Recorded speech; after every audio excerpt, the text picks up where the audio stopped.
kamu datang. Ye Wenshuan, dulu kau banyak melakukan kejahatan, dan menyebabkan berbagai penderitaan pada kami. Pernahkah kau terpikir hari ini akan datang? Dewa perang wanita termuda di negara Long. Selamat untukmu, kau telah mewujudkan ambisimu. Benar, aku sekarang adalah dewa perang wanita termuda di negara Long. Kakak sulung sekarang adalah ratu bisnis di dunia keuangan. Ayue telah menciptakan mesin litografi 5 nanometer. Untuk negara Long, kakak kedua kini adalah pemenang aktris terbaik Cannes, Dewi Nasional yang diakui semua orang. Kami semua hidup dengan sangat baik sekarang. Kami telah menjadi cahaya, menjadi matahari, tapi kau tetap saja hina dan tak tahu malu, meringkuk di ruang bawah tanah yang gelap dan busuk demi menyambung hidup seperti seekor tikus selokan yang bau. Kau pasti sangat menyesal sekarang, kan? Menyesal karena dulu tidak memperlakukan kami dengan baik? Menyesal? Aku sama sekali tidak menyesal. Perasaanku saat ini, jika harus digambarkan, adalah senang, sangat-sangat senang. Hahaha. Sampah ini. Aku akan segera tiada, jika kau ingin balas dendam. Tunggu kehidupan selanjutnya. Tiada? Tidak semudah itu. Aku akan mengirimmu ke pengadilan internasional, membiarkan kejahatanmu terungkap di hadapan seluruh dunia, keburukanmu akan diadili oleh orang banyak. Bawa pergi. Jalan.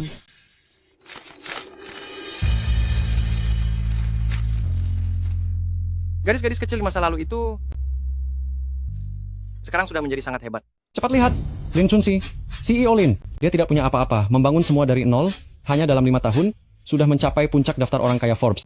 Dialah ratu bisnis paling legendaris di dunia usaha dan keuangan internasional. Di belakang Presiden Lin adalah Dewi Nasional Lin Chunfeng, pemenang aktris terbaik Cannes di usia 22 tahun. Lin Chunyue juga datang.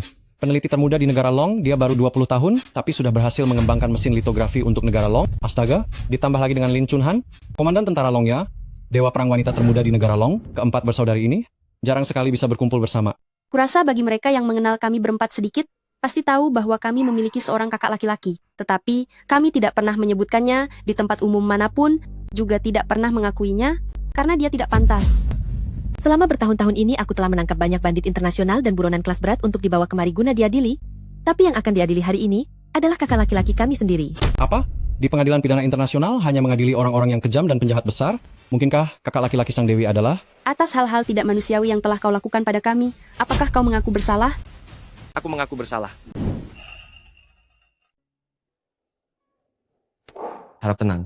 Yang mulia, saya mengajukan permohonan untuk Ye Wenshuan agar dilakukan ekstraksi ingatan, supaya seluruh kesalahan di dalam hidupnya bisa diperlihatkan di depan mata dunia. Ekstraksi ingatan saat ini masih dalam tahap percobaan. Hal ini sangat mungkin menyebabkan kerusakan permanen pada otak subjek. Biasanya ini hanya boleh digunakan pada penjahat yang paling kejam.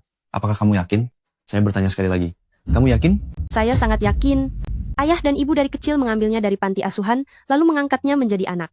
Tapi dia malah serakah akan harta warisan mereka, dan ingin memiliki semuanya sendiri. Dan rencana liciknya itu memang berhasil. Dia merencanakan kecelakaan ayah dan ibu, merebut semua warisan itu, dan itu belum semuanya. Dia bahkan tega menjual tempat tinggal lama kami, lalu membiarkan kami berempat tinggal di dalam sebuah ruang bawah tanah yang luasnya tidak sampai 20 meter persegi. Di sana sangat sempit dan dingin. Saat musim dingin tiba, air limbah dari selokan bahkan akan meluap masuk ke dalam ruangan kami. Saat itu ada kerabat baik hati yang berkunjung, berniat ingin mengadopsi kami, serta membawa kami tinggal di kota. Namun dia justru mengancam menggunakan pisau, bahkan hampir menghabisi nyawa kerabat itu. Setelah itu, setiap kali kami mendapatkan sedikit kesuksesan, dia akan datang dan merampas uang serta hasil kerja keras kami. Sewaktu kami kecil pun, dia sering memaki kami dengan kata-kata kasar, sering membiarkan kami kelaparan, beberapa hari tidak memberi kami makan, seolah ingin kami perlahan-lahan tiada karena lapar. Aku akan selalu ingat, saat pertama kali aku pergi audisi film, berharap bisa mencari uang dari berakting, demi membiayai adik-adik perempuanku, tapi dia malah mengunciku di dalam rumah dan melarangku untuk pergi. Waktu itu, listrik di rumah padam, dan di luar sedang hujan deras.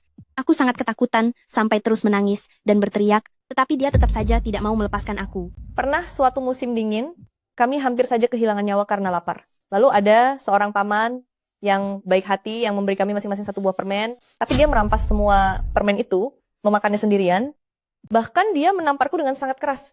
Musim dingin tahun itu, aku hampir saja tiada di rumah sakit. Dia itu benar-benar monster, dia sampah masyarakat.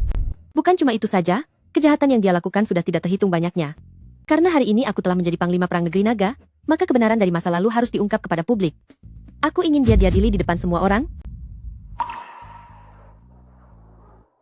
Yang mulia, Anda bisa memulainya sekarang.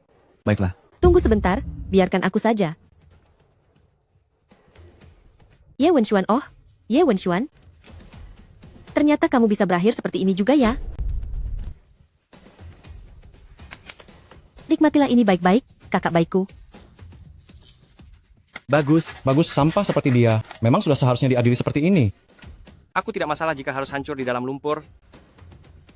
Namun orang yang aku cintai tidak boleh mengalaminya. Memori narapidana telah diekstraksi dan ditampilkan di layar besar dan juga akan disiarkan langsung secara global. Dosa-dosa yang dilakukan Ye Wenxuan sepanjang hidupnya akan terpampang secara terang-terangan di depan mata dunia. Ye Wenxuan, atas segala dosa yang telah kamu lakukan, biarlah semua orang mengadilimu bersama-sama. Cepat minggir. Aku ingin masuk mencari papa dan mama. Tidak boleh pergi. Papa dan mama itu milikku. Kalian berdua tidak boleh menemui mereka. Jika sampai ketahuan olehku, aku akan menghabisi kalian. Padahal aku dan Paraka adalah anak kandung papa dan mama. Kamu hanyalah anak pungut. Gadis kecil di video itu adalah aku. Saat masih kecil, papa sangat menyayangi kami. Apapun yang kami minta, papa pasti akan memberikannya. Kami adalah sosok putri kecil di hati papa dan mama. Benar, ayah adalah sosok yang begitu lembut dan berwibawa, dan ibu adalah orang paling lembut di dunia ini. Dulu kami juga pernah memiliki keluarga yang bahagia. Ini semua gara-gara sampah ini. Dia iri pada kasih sayang papa dan mama kepada kami, dan dengan teganya, memisahkan kami. Si Ye Wenxuan ini hanyalah seorang anak yang dipungut oleh orang tua mereka. Atas dasar apa dia merebut orang tua mereka? Berani sekali dia melarang mereka untuk bertemu dengan orang tua kandung mereka sendiri. Sungguh menjijikkan. Karena gangguan inilah menyebabkan. Itu adalah terakhir kalinya aku melihat papa. Siapa sangka malam itu juga, papa dan mama telah pergi meninggalkan kami. Semua kehangatan masa kecil kami telah berakhir pada hari itu. Hari-hari setelahnya terasa seperti musim dingin yang kelam. Aku tidak akan pernah melupakan kejadian itu, karena sejak saat itu, kami kehilangan papa dan mama selamanya. Itu adalah saat terakhir kami bertemu. Dan tepat pada hari itu, orang tua kami mengalami kecelakaan mobil. Lalu, binatang ini merebut seluruh warisan orang tua kami, bahkan menjual rumah tempat kami tinggal, lalu mengusir kami keluar. Mungkin kabel hal ini juga ada hubungannya dengan Ye Wenxuan? Benar-benar sangat mengerikan jika dipikirkan. Sampah ini benar-benar sangat licik. Bagaimana hasilnya? Apakah masalahnya sudah selesai dibicarakan? Beberapa hari ini demi menghadapi para penagih hutang, aku sudah menjual beberapa kalungku. Bu, aku sudah bilang, jika kalian berani menjual adik-adik, aku akan segera menghubungi panti asuhan, dan mereka akan melapor polisi. Apa katamu? Kamu bocah kurang ajar, kamulah anak kandung kami, dan kita adalah satu keluarga. Keempat anak pembawa sial yang dipungut itu, kalau tidak segera dijual, apa kamu berniat menghidupi mereka seumur hidup? Hah? Apa kamu benar-benar menganggap diri kamu sebagai kakak mereka? Baik. Kalau begitu aku akan mencari adik-adikmu untuk bermain sebentar. Berhenti. Kalau ingin bermain maka bermainlah denganku. Sama seperti yang dulu.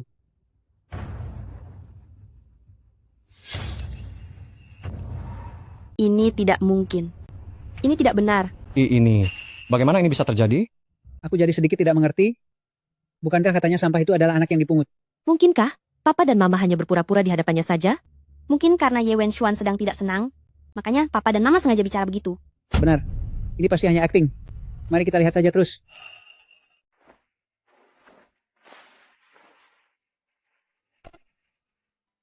Bocah nakal, sudah merasa hebat sekarang, ya? Beraninya kamu membantahku. Sampah. Bodoh. Beraninya membantah. Rasakan ini karena membantah. Anda sudah melampiaskan emosi Anda, jadi tolong jangan sentuh keempat adikku lagi. Anak nakal, kamu ini cukup menarik juga. Mereka bukan anak kandungku dan tidak punya hubungan darah denganmu. Memangnya apa urusanmu? Anda boleh saja tidak menganggap mereka sebagai anak Anda sendiri, tapi aku menganggap mereka sebagai keluarga. Mereka adalah adik-adikku. Jika Anda masih merasa kesal, silakan terus pukuli aku saja. Aku sudah lelah. Hari ini aku melepaskanmu. Kamu pikir kamu bisa melindungi mereka berapa lama lagi? Mereka itu dibeli. Jika aku mau ibumu menjualnya, ya jual saja. Kalau mau kujadikan pelampiasan emosiku ya sebagai pelampiasan saja, semuanya sudah semestinya begitu. Selama aku masih ada di sini, aku tidak akan pernah membiarkan Anda menyakiti keempat adikku. Atas dasar apa kamu melarang kami bermain dengan papa? Dia bukan papamu, dia papa kami. Apa kalian sangat menyayangi papa? Tentu saja kami sayang. Ini semua salahmu. Kalau bukan karenamu, bagaimana mungkin papa dan mama tidak mau bermain dengan kami? Kamu merebut papa dan mama dari kami. Aku benci padamu. Kamu merebut papa dan mama kami. Aku membencimu. Jika aku melapor ke polisi, adik tidak akan punya papa dan mama lagi. Mereka pasti akan sangat sedih. Anak-anak lain juga akan menertawakan mereka dan bilang mereka adalah anak yang tidak diinginkan. Aku tidak bisa melakukan itu. Coba kupikir lagi, pasti ada jalan yang lain. Tidak mungkin. Ini tidak mungkin. Papa tidak pernah memukulku. Bagaimana mungkin dia ingin memukulku? Bagaimana mungkin Ye Wenxuan ingin melindungi kita? Pasti dia telah berbuat kesalahan, makanya papa menghukumnya. Benar. Apa yang dikatakan adik ketiga memang benar. Pasti seperti itu. Tadi dia bilang dia punya cara lain. Apa caranya itu? Jangan-jangan karena papa memukulnya, sehingga dia menaruh dendam dan ingin membuat papa serta mama tiada? Kemungkinan besar memang begitu. Makanya dia merencanakan kecelakaan mobil itu agar orang tuanya tiada dalam kecelakaan tersebut. Astaga, anak sekecil itu. Ternyata bisa sekejam itu, pikirannya benar-benar kacau dan sangat rumit. Ya, Hanya karena masalah sepele seperti ini dia tega menghabisi orang tuanya sendiri? Kepribadian antisosial ini benar-benar sangat menakutkan. Aku dan ayahmu akan pergi keluar, mencari pembeli untuk 4 beban tidak berguna itu. Jika beruntung, dalam beberapa hari lagi, kita bisa segera menyingkirkan mereka.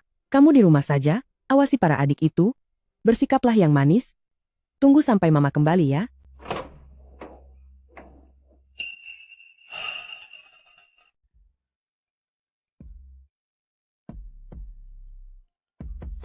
Maaf, apakah Anda keluarga dari Yetian dan Luzi? Iya, itu saya. Orang tua Anda mengalami kecelakaan mobil yang serius. Mohon segera datang ke rumah sakit rakyat pertama. Sekarang juga. Siapa wali dari Yetian dan Luzi? Dokter, itu saya. Kamu? Kamu kan masih anak-anak. Di mana orang dewasa di keluargamu? Saat ini hanya aku yang paling tua di rumah. Kami tidak punya kerabat lain lagi. Paman dokter, apapun yang ingin paman katakan bisa langsung katakan kepadaku, aku bisa memutuskannya sendiri. Nah, ayah dan ibumu mungkin sudah pergi ke surga. Bisakah Anda memberitahu saya alasan kenapa mereka tiada? Tidak apa-apa. Aku tahu sebelumnya mereka punya utang. Kepergian orang tuamu memang ada kaitannya dengan para penagih utang itu, tapi mereka bukanlah pelakunya. Orang tuamu terlibat dalam kasus penjahat perdagangan manusia. Detail lengkapnya tidak bisa kami beritahukan kepadamu. Jangan mengatakannya terlalu belak-belakan pada si kecil nak. Aku mengerti, tapi aku mohon jangan sampaikan masalah ini kepada adik-adik perempuanku. Mereka masih terlalu kecil. Aku takut mereka akan bermimpi buruk di malam hari. Aku mohon katakan saja kepada mereka bahwa ayah dan ibu sudah terbang ke langit, berubah menjadi bintang, yang selalu melihat mereka, menjaga mereka dari atas. Itu sudah cukup. Aku mohon.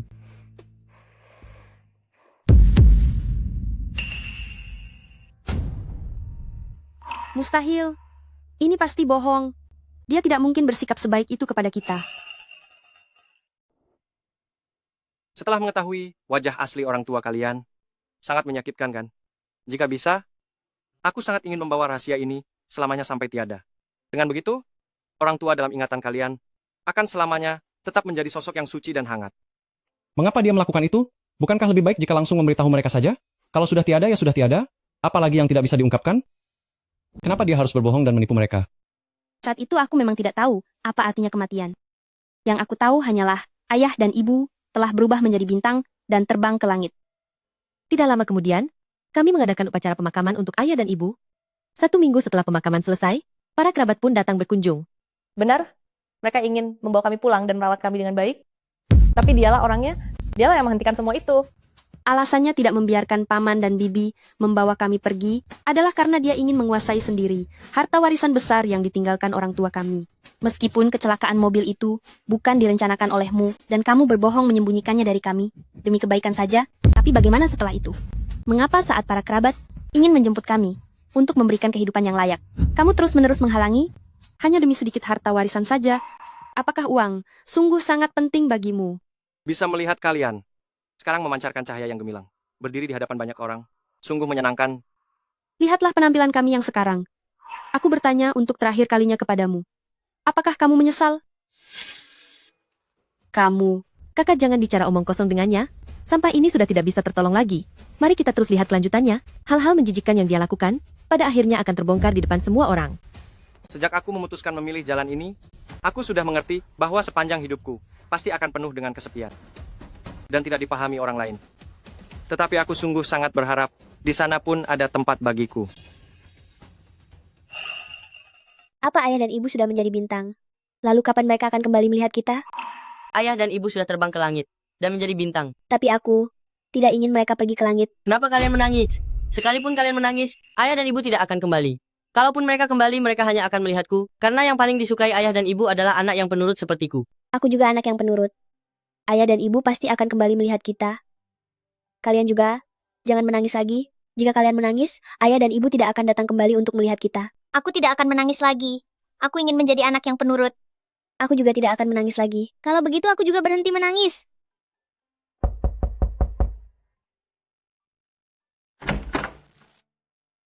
Aduh sayang, akhirnya kami menemukan kalian. Siapa kalian? Aku adalah sepupu ibumu. Aku ini bibi kalian. Karena selama ini kami tinggal di luar negeri, mungkin saja kalian belum pernah bertemu kami. Apa kalian tidak ingat?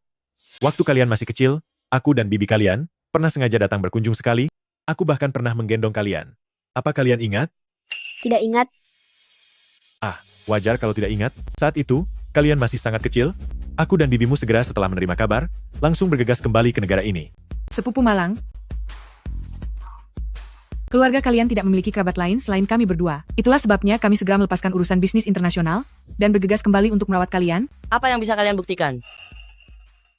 Anak baik, bersikap waspada itu hal yang bagus. Supaya nanti kamu tidak mudah dibohongi orang. Sini, ini ada foto kami bersama orang tua kalian. Ini ayah dan ibu. Benar-benar ayah dan ibu. Tentu saja, kali ini kami khusus pulang ke tanah air, hanya untuk membawa kalian kembali ke sisi kami, dan merawat kalian dengan baik, kakak sepupu, karena mereka sudah tiada, dan kalian semua masih sangat kecil. Aku sangat khawatir dengan masa depan kehidupan kalian. Anak-anak manis, ini ada makanan enak dari bibi untuk kalian, ada baju dan mainan juga, semuanya sudah ditaruh di dalam mobil. Iya, ayah dan ibu kalian sudah tiada, kalian pasti sangat sedih, kan? Baiklah, kami akan pergi bersama kalian. Kami akan segera mengemas barang-barang. Bagus, cepatlah bersiap. Itu adalah sebuah kenangan indah yang tersimpan jauh di dalam lubuk hati kami. Di saat kami sedang mengalami kemalangan, masih ada orang yang bersedia bersikap lembut kepada kami. Paman bibi demi kami sampai melepaskan pekerjaan dan hidupnya di luar negeri. Mereka benar-benar orang yang sangat baik. Bahkan membawakan kami banyak sekali barang. Karena takut hidup kami susah. Seandainya saat itu kami ikut pergi bersama mereka, mungkin segalanya akan menjadi jauh berbeda. Sekarang kami semua sudah sukses dan terkenal. Bibi, Paman, jika kalian juga sedang menonton siaran langsung ini, kami harap kalian bisa menghubungi kami, agar kami bisa membalas kebaikan yang tak ternilai harganya di masa itu. Benar sekali, waktu itu kalian sangat ingin merawat kami hingga dewasa. Meskipun tidak berhasil, tapi kami selalu mengingatnya di dalam hati. Sekarang tibalah giliran kami untuk menanggung biaya hidup dan menjaga kalian. Lawang, dalam ingatan anak itu, orang dalam gambar itu sangat mirip denganmu. Dasar bocah bajingan. Jika bukan karena dia, aku tidak akan dikurung di sini selama 10 tahun. Maafkan saya, mohon maaf. Saya salah, saya benar-benar menyadari kesalahan saya. Kenapa bisa ada orang sejahat itu? Dia tidak suka melihat adik perempuannya hidup bahagia. Benar sekali, jika dibandingkan dengan kita, dia seharusnya lebih layak menjadi orang yang mendekam di dalam penjara. Tidak, bukan begitu. Kalian sama sekali tidak mengerti apa-apa. Seluruh dunia sudah salah paham terhadapnya. Kami bicara sesama kami. Apa urusannya denganmu dasar kriminal? Kalian semua tidak mengerti. Kalian tidak paham. Dia masih begitu kecil? Berapa banyak beban yang harus dia tanggung? Seharusnya, setelah kami selesai merapikan barang-barang, kami bisa ikut dengan Bibi dan kawan-kawannya untuk pergi dari sini, dan menjalani hidup yang lebih baik sejak saat itu. Tapi sampah masyarakat ini malah mengusir mereka semua keluar. Demi warisan orang tuanya, dia berubah menjadi orang yang gila dan kehilangan akal sehat. Sorot matanya pada saat itu, sampai sekarang aku tidak pernah bisa melupakannya. Haus darah, gila, dan sangat kejam. Mengapa? Aku belum pernah mendengar ayah dan ibu bicara. Kalau kita punya kerabat seperti itu. Tenang saja, 4 anak perempuan yang diadopsi oleh 2 orang sialan itu, sudah berhasil kami temukan. Aku sudah melihatnya, semuanya adalah barang bagus yang tampak segar dan lincah. Selama harganya cocok, semuanya bisa dibicarakan. Tenanglah. Mereka hanyalah anak-anak kecil, menjual mereka sangatlah mudah bagi saya. Aku masih punya seorang anak laki-laki yang agak besar di sini, apakah kamu berminat? Jika tidak mau, ya sudah, pemeriksaan akhir-akhir ini sangat ketat, setelah aku mengeluarkan barangnya, aku akan menghubungimu. Apa semua sudah siap? Setelah semuanya beres, kita bisa langsung berangkat? Sudah siap. Bibi, aku lapar. Bibi akan segera membawa kalian pergi makan makanan enak. Sebelum itu, kalian bisa makan camilan yang baru saja Bibi berikan. Apa yang kamu lakukan? Jangan dimakan. Pergi dari sini. Keluar kalian semua. Bocah nakal, apa kamu ingin tamat? Sudah. Mereka itu masih anak-anak. Keluar kalian dari sini. Apa yang kamu lakukan? Kenapa kamu membiarkan paman dan bibi terkunci di luar? Mereka sama sekali bukan kerabat kita. Dia itu orang jahat. Kamu bohong. Jelas-jelas kita sudah melihat fotonya. Kamu hanya tidak ingin kami bersamanya. Sekarang situasinya darurat. Aku tidak punya waktu untuk menjelaskan pada kalian para pecundang. Hari ini siapapun dilarang membuka pintu ini. Jika aku tahu ada yang membuka pintu, aku tidak akan memberi kalian makan. Anak kurang ajar. Cepat buka pintunya untukku. Kalau tidak, aku akan mendobrak pintunya. Aku akan membawa kalian hidup enak. Anak baik, cepat buka pintunya. Apa yang mau kamu lakukan? Jangan bertindak bodoh. Kalian mengerti? Kami mengerti. Sialan, anak ini ternyata cukup pintar. Begitu aku berhasil mendobrak pintu ini, aku pasti akan menjualnya ke Afrika Selatan. Kalian segera pergi dari sini. Atau kalian pasti akan celaka hari ini. Pilihannya antara kalian atau aku. Adik kecil, jangan emosi. Kita bisa bicarakan ini baik-baik. Letakkan pisaunya dulu. Hanya bermodal pisau rongsok? Kamu pikir kamu hebat? Memegang pisaunya saja apa kamu sanggup? Ayo, tusuk di sini. Ayo, lakukan. Aku benar-benar akan menghabisi kalian. Majulah selangkah lagi kalau kalian ingin tiada. Kenapa kamu masih bengong? Kalau makin lama ini akan jadi masalah besar, cepat maju. Dia cuma anak kecil saja. Apa kau bosan hidup? Tidak takut mati, ha? Tapi akan ada saatnya kau tidak ada. Dan saat itu tiba, lihat saja bagaimana aku menyiksa mereka. Kakak, aku takut. Jangan takut, semua akan baik-baik saja. Jangan mendekat. Jangan mendekat. Kau yang melapor polisi? Ternyata kau benar-benar melapor polisi. Jadi itu alasan kau ditangkap? Untungnya, saat mereka mencuri dengar pembicaraan telepon kami, polisi sudah dihubungi lebih dulu. Jika tidak, dia benar-benar akan menghabisi kita.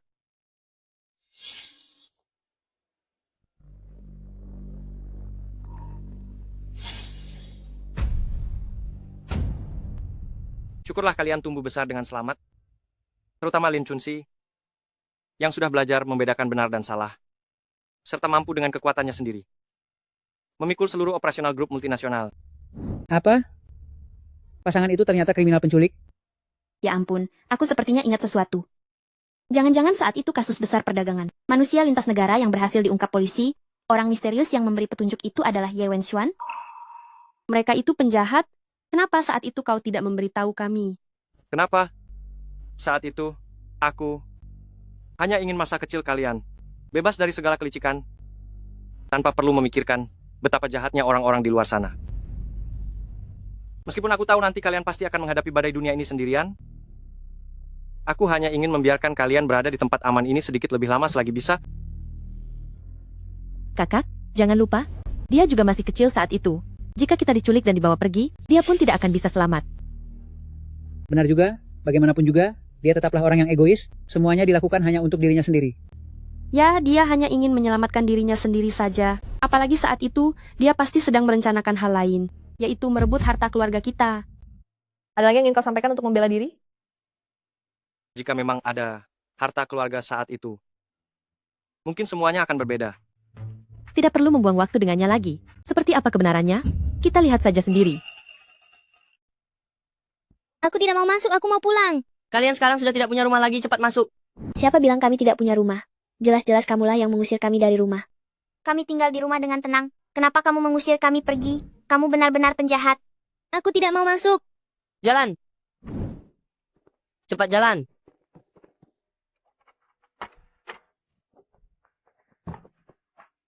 Mulai sekarang kalian akan tinggal di sini. Tidak, aku tidak mau tinggal di sini. Aku mau pulang. Tempat ini sangat kecil. Bahkan mau ke toilet pun harus keluar. Tempat tidurnya juga cuma satu. Bagaimana cara kami berlima tinggal di sini? 5 orang? Tidak, yang tinggal di sini hanya kalian berempat. Lingkungannya sangat buruk di sini. Sangat cocok untuk kalian. Apakah kamu masih punya hati nurani? Itu rumah yang dibeli orang tua kami, milikku dan adik-adikku. Itu dulu sekarang sudah menjadi milikku. Dan tidak ada yang boleh kembali ke sana, karena sudah aku jual kepada orang lain. Pilihannya tinggal di sini dengan baik, atau mengemis di jalanan. Ayo kita pergi. Pergilah sana pergi. Berkumpullah dengan pengemis yang tidak mandi selama bertahun-tahun. Yang hanya memungut sayuran busuk dari tempat sampah untuk dimakan. Tinggallah bersama mereka. Kak, aku tidak mau bersama pengemis. Aku tidak mau makan dari tempat sampah. Mau tinggal di sini atau tidak? Kalau tidak mau, lebih baik pergi sana. Ya sudah, kami akan tinggal. Ye Wenxuan, topeng kebaikan yang kamu pakai itu, akhirnya akan segera terlepas juga. Benar sekali. Mari kita lihat selanjutnya, bagaimana cara dia mendapatkan warisan itu dan berfoya-foya. Kalian harus pindah dalam waktu 3 hari. Apakah rumah dan semua perabotan ini akan disita untuk melunasi utang? Aduh, saya minta maaf. Bibi, saya mohon kepada Anda, adik-adik saya masih sangat kecil, harus ada tempat untuk menampung mereka. Cobalah cari tahu. Di kota sekarang ini, sewa rumah semurah tempat saya ini sudah tidak ada lagi. Jangan banyak bicara lagi ya. Kalau kamu mau menyewa, segera serahkan uangnya. Bibi, lihatlah. Saya benar-benar tidak punya uang sama sekali. Begini saja kalau boleh. Anda biarkan adik-adik saya tinggal dulu di sini. Uangnya pasti akan segera saya bayar secepatnya. Apa? Berutang bukannya tidak boleh? Kalau begitu coba lakukan ini. Kamu tirukan suara anjing menggonggong. Kalau suaranya bagus, saya beri waktu tambahan 10 hari.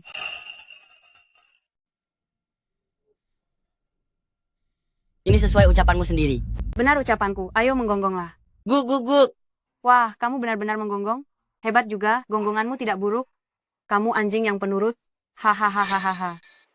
Aku tidak mau tinggal di aku tidak mau tinggal di sini. Aku ingin pulang tinggal di sini. Aku tidak mau tinggal di sini. Maafkan aku, kakak memang tidak berguna, membuat kalian semua menderita. Seluruh aset keluarga telah dibekukan. Tidak ada uang sepeser pun yang tersisa. Tapi adik-adikku masih kelaparan, aku harus segera mencari uang.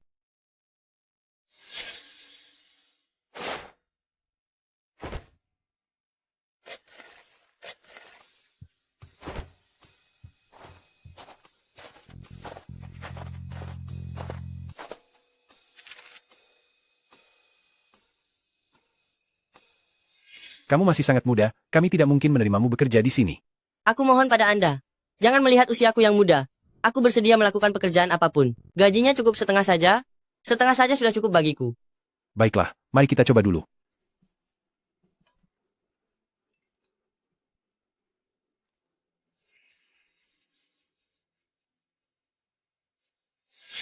Begini ya, adik, kamu masih sangat muda. Kenapa malah jadi pengemis? Aku bukan pengemis, aku punya rumah. Kamu punya rumah? Jika punya rumah, kenapa kamu tidak tinggal di rumahmu saja? Rumahku terlalu kecil. Tidak cukup untuk kutinggali. Setelah aku berhasil mencari uang, aku pasti akan membuat adik-adikku tinggal di rumah yang besar, dan saat itu aku baru bisa pulang ke rumah. Jangan membual kamu.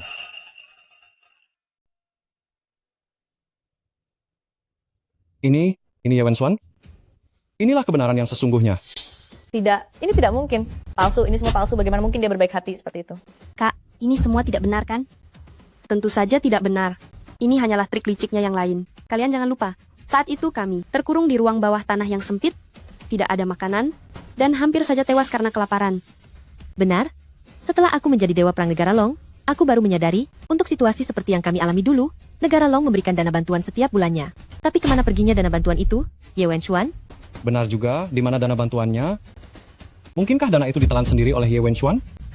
Seharusnya dengan dana bantuan itu, kami bisa hidup dengan sangat layak, setidaknya tidak sampai jatuh ke kondisi yang hampir membuat kami mati kelaparan. Tetapi sampah ini, malah menjadi pecandu judi, dia berfoya-foya di luar sana, dan mempertaruhkan jaminan kelangsungan hidup terakhir kami, semuanya ludes di meja judi. Benar, dulu, jika bukan karena bertemu dengan petugas keamanan di sekolah tempat kami belajar, dia melihat kami yang sudah kelaparan, merasa sangat kasihan pada kami, lalu menyisihkan beberapa ratus dolar untuk kami. Kami benar-benar akan mati kelaparan di ruang bawah tanah yang bobrok dan sangat sempit itu. Bagaimana bisa seseorang menjadi begitu jahat? Padahal itu adalah uang untuk menyambung nyawa mereka. Kenapa ada orang yang begitu menjijikkan? Yang kau pertaruhkan itu bukan hanya uang, melainkan nyawa keempat anak itu. Untung saja ada petugas keamanan itu. Aku rasa dia pun tidak pernah menyangka bahwa 4 nyawa rapuh yang dia selamatkan dulu, kini telah bersinar dengan sangat terang. Kami benar-benar merasa sangat bersyukur kepada Bapak petugas keamanan tersebut. Aku berharap bisa meminta bantuan kalian semua untuk membantu kami menemukannya, agar kami bisa membalas jasa karena telah menyelamatkan nyawa kami dulu. Tenang saja para dewi. Sekarang seluruh lapisan masyarakat sudah mulai bergerak sendiri untuk membantu kalian mencari bapak tersebut. Kami yakin beliau akan segera ditemukan. Dulu kau menghabiskan dana bantuan kami untuk judi, kami masih bisa bersabar, bahkan karena judi pula, kau dipukuli sampai babak belur, hingga kehilangan 2 jari, dan harus terbaring di ranjang selama sebulan penuh. Sekarang kau, apakah kau merasakan sedikit saja penyesalan?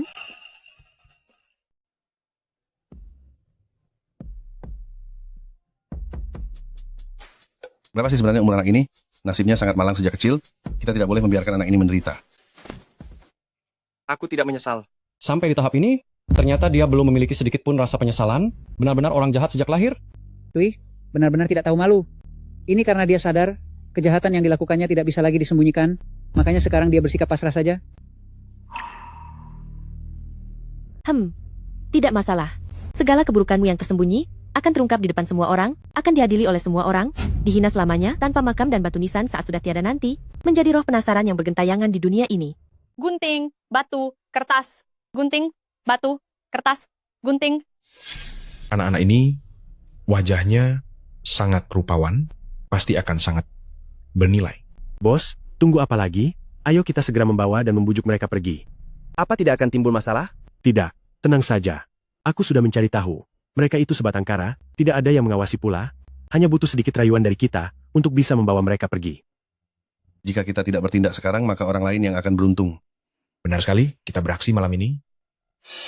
Apa yang sedang terjadi ini? Waktu para dewi masih kecil, ternyata mereka sudah diincar. Semuanya jangan khawatir. Melihat keadaan para dewi sekarang, kita tahu bahwa para penjahat itu tidak berhasil melakukannya waktu itu, benar-benar suatu keberuntungan. Kak, apa dulu ada 4 orang ini? Kenapa aku sama sekali tidak ingat ya? Seharusnya tidak ada, aku tidak ingat pernah bertemu mereka. Mungkin saja, saat mereka berada di detik terakhir sebelum melakukan aksi kejahatan, masih ada sedikit hati nurani, dan akhirnya mereka pun tersadar. Andai saja para penjahat itu benar-benar tersadar pada detik terakhir saat akan berbuat jahat, itu pasti akan sangat bagus.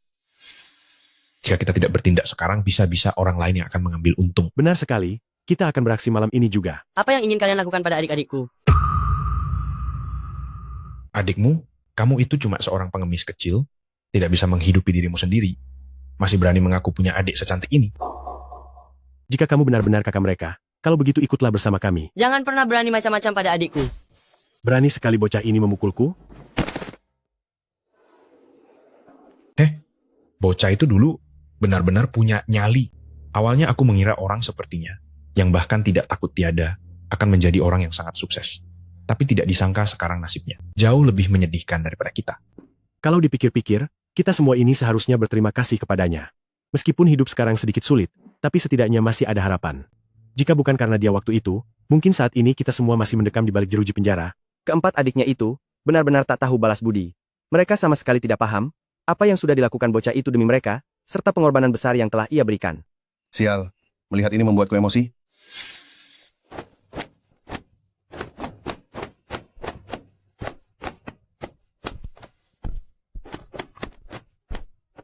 Batu, gunting, kertas. Kamu benar-benar nekat ya. Kalau tidak menurut, akan kubuat kamu babak belur. Aku akan memanggil polisi. Kalian sebaiknya jangan mengincar adik-adikku, kecuali kalian sanggup menghabisiku. Jika tidak, akulah yang akan menghabisi kalian. Aku akan menghabisi kalian satu persatu. Kamu sedang menakutiku? Lapor polisi? Silakan lapor. Kami baru sekadar punya rencana. Tapi belum melakukan apapun, memangnya penegak hukum bisa apa terhadap kami? Tapi nasibmu pasti akan berbeda. Aku tidak percaya, kamu bisa selama 24 jam setiap hari menjaga mereka di sisi kalian. Saat-saatnya tiba, akan kujual kalian semua. Aku akan menghabisi kalian. Cuy, lihat saja nanti. Hahaha. Jangan sakiti adikku. Sampah ini, ternyata saat itu pernah berusaha untuk menyelamatkan mereka berempat. Bisa dibilang, dirinya yang dulu, sisi kemanusiaannya belum sepenuhnya hilang, tapi sayangnya, dia akhirnya tetap terjerumus menjadi sampah yang menjijikkan. Benar sekali, meskipun dia pernah diam-diam berusaha untuk menyelamatkan kami, tapi dia sama sekali bukan demi kami, melainkan demi dirinya sendiri. Tentu saja, setelah dia menyadari hal-hal ini, kenapa dia tidak memberitahu kami kebenarannya, supaya kami bisa tetap waspada? Lalu kenapa kemudian dia mengambil semua uang tunjangan kami? Singkatnya, dia hanyalah orang picik yang egois, segala yang dia lakukan hanyalah berdasarkan kepentingan pribadinya saja. Selama kami hilang atau tiada, dia tidak akan bisa lagi mengambil uang tunjangan kami. Jangan lupa semuanya, dia itu kan seorang penjudi. Itu benar. Penjudi bisa mengatakan kebohongan apapun, dan melakukan hal menjijikkan apapun. Saat itu, aku memang sedang mempertaruhkan hidupku pada perjudian terbesar. Jika hidup bisa terulang kembali, aku masih akan tetap masuk tanpa ragu ke dalam kasino itu. Kami sudah memahami situasinya, seperti yang mereka katakan, mereka sama sekali tidak melakukan tindak kriminal yang nyata, kami hanya bisa mencatatnya saja, maaf. Baiklah, terima kasih. Apa yang harus kulakukan? Untuk masalahmu ini, pihak berwajib tidak bisa menanganinya. Hanya Kahu yang bisa membantumu. Siapa Kahu? Kahu itu bos besar di daerah sini, dia bisa membereskan masalah ini dalam sekejap. Kalau begitu, saat ada waktu, bisakah bantu aku memperkenalkannya? Bisa, Kahu tinggal di sini, pergilah sendiri. Namun untuk hal ini, aku ingin memberitahumu, Kahu itu pemarah, kamu harus berhati-hati, pergilah. Baik, aku mengerti.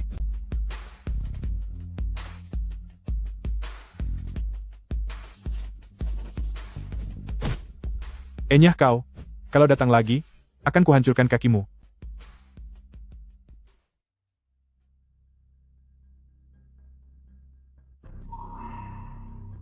Kahu. Apapun yang terjadi, aku tidak boleh membiarkan adikku terluka. Ada lagi orang yang tak takut mati? Dia apa? Benar-benar menjengkelkan. Kartu Kaku bagus, serang dia. Sialan. Sekarang di masyarakat ada saja orang sampah dari wanita simpanan lalu menceraikan istrinya, bahkan membiarkan istrinya pergi tanpa sepeser pun. Benar-benar menjijikkan. Jika orang seperti itu datang mencariku lagi, langsung saja buat mereka tidak boleh ya. Siap, Kak Hu.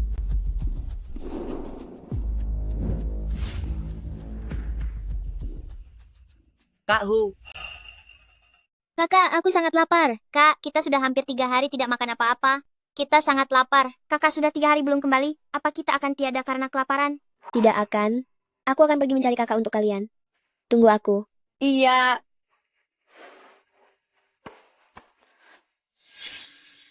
Jadi Ye Wenxuan pergi ke kasino, sebenarnya untuk mencari bantuan dari bos besar dunia bawah, bukannya kecanduan judi lalu menjadi seorang penjudi? Tapi aku rasa emosi Kak Hu itu tidak terlalu baik. Jari-jarinya, apa memang patah seperti itu? Brengsek, jangan bicara sembarangan.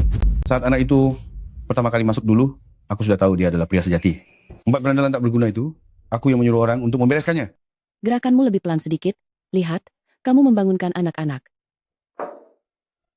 Dulu seandainya aku tahu kalau uang anak itu adalah uang untuk biaya hidup keempat dari perempuannya, apapun yang terjadi, aku tak akan menerimanya. Lalu kenapa dulu kamu menerima uang dari mereka? Aku tidak bisa merusak aturan yang ada, karena saudara-saudaraku sudah bekerja, mereka harus mendapatkan uang lelah. Jika aku tahu keadaannya seperti itu, jangankan menerima uangnya, aku justru ingin memberinya 80 atau 100 ribu dolar. Hei, sudahlah. Selama bertahun-tahun ini mereka juga sudah berhasil melaluinya, kan? Sialan, tidak bisa begini. Aku akan pergi membantunya untuk memberikan dukungan. Jangan biarkan orang-orang tak tahu diri itu memfitnahnya seenak jidat. Tidak mungkin. Sama sekali tidak mungkin. Sampah seperti dia, mana mungkin demi kami pergi memohon kepada orang lain? Kakak, kamu tenanglah sedikit. Mengenai kebenaran yang sesungguhnya terjadi, masih belum bisa dipastikan saat ini. Tapi dia telah menghabiskan uang bantuan kita, membuat kita semua hampir tiada karena lapar, dan ini adalah kenyataan. Benar, uang bantuan itu. Tahun itu kita kelaparan selama 3 hari penuh, hampir saja kita tidak selamat karena kelaparan. Benar, kalau saat itu kakek penjaga gerbang tidak berbaik hati membawakan uang untuk kita, meskipun kita tidak diperlakukan tidak sopan oleh para penjahat, kita akan tetap tergeletak di jalanan. Kak, Yue lapar sekali. Yue sudah tidak kuat berjalan lagi. Ayo, duduklah sebentar. Apa kita akan segera tiada? Tidak. Apa kita akan menjadi seperti ayah dan ibu, berubah menjadi bintang dan terbang ke langit? Kalian tidak boleh menjadi bintang. Sebentar lagi kita akan pergi mencari kakak. Begitu kita menemukan kakak, akan ada makanan, kalian harus bisa bertahan. Kalian berempat adalah sampah, kurang ajar. Kak Hu, aku mohon bantulah aku. Kamu segera tangkap 4 sampah itu kembali ke hadapanku. Jalan. Kak Hu, kami bersalah. Kami tidak akan berani melakukannya lagi. Kalian berempat benar-benar rendah. Kalian sudah sangat keterlaluan. Maafkan kami mohon maaf.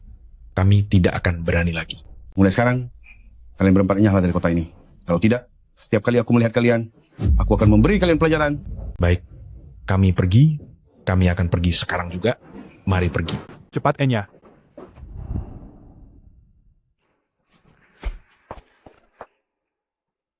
Kenapa kamu bisa keluar dari tempat judi itu? Ini tidak seperti yang kamu bayangkan. Apa kamu tahu bahwa kami sudah 3 hari tidak makan? Aku dan adikku sudah pingsan karena kelaparan. Apa? Tunggu aku akan mencari cara. Benar-benar sampah. Siapa yang bisa mengerti betapa dinginnya hatiku dan putus asanya aku saat itu? Sejak saat itulah, pintu hatiku benar-benar tertutup, dan aku benar-benar putus asa pada Ye Wenxuan. Kak, mulai hari itu, aku bersumpah dalam hati. Aku harus menjadi orang sukses. Aku ingin menghasilkan banyak sekali uang. Aku tidak akan membiarkan si keparat ini menyiksa adik-adikku lagi. Aku akan membuat adik-adikku menjalani hidup yang layak. Sekarang aku sudah melakukannya, tetapi luka yang dia berikan kepada kami tidak akan pernah bisa hilang. Kakak sulung memang telah melakukannya. Sesosok bunga yang tadinya tumbuh di lingkungan nyaman, kini telah menghadapi kerasnya dunia sendirian, melindungi kami bertiga dari segala rintangan. aku ingat tidak lama setelah itu, kakak sudah menunjukkan bakat bisnis yang luar biasa, mendapatkan penghasilan pertama dalam hidupnya, dan hidup kami pun mulai sedikit membaik. Kami tidak perlu lagi hidup dalam ketidakpastian untuk makan berikutnya. Astaga, betapa putus asanya mereka saat itu. Sampah. Tidak peduli apa yang sudah kamu lakukan untuk mereka, ketika hal seperti ini terjadi, kamu tidak bisa lepas dari tanggung jawab. Meskipun tujuannya untuk melindungi adik, Tapi saat itu, para adik sudah hampir mati kelaparan. Bukankah seharusnya ada cara lain? Andai saja saat itu, aku bisa melakukannya dengan lebih baik lagi, menjadi lebih berguna, pastinya mereka tidak harus menderita sebanyak itu. Bos, Dari mana asal pengemis busuk ini? Tahu tidak ini tempat apa? Beraninya kamu menyerobot masuk? bos, saya mohon kepada Anda tolong selamatkan adik saya. Adik saya sudah hampir mati kelaparan. Tolong pinjamkan atau berikan saya sedikit makanan. Pergi, pergi, pergi. Cepat pergi dari sini. Jika kamu mengganggu bisnis toko saya, akan kuhajar kau. Bos, tolong pinjamkan saya sedikit makanan. Beberapa hari lagi akan saya kembalikan 2 kali lipat, 10 kali lipat. Tidak, 100 kali lipat. Beberapa hari lagi akan saya kembalikan 100 kali, 1000 kali lipat. Saya mohon kepada Anda, tolong selamatkan adik saya. Dari mana datangnya gembel ini? Sangat sial, cepat keluar dari sini, merusak suasana makanku saja. Pergi. Enyahlah. Jangan buat aku menggunakan cara kasar. Awas kalau aku sampai memukulmu.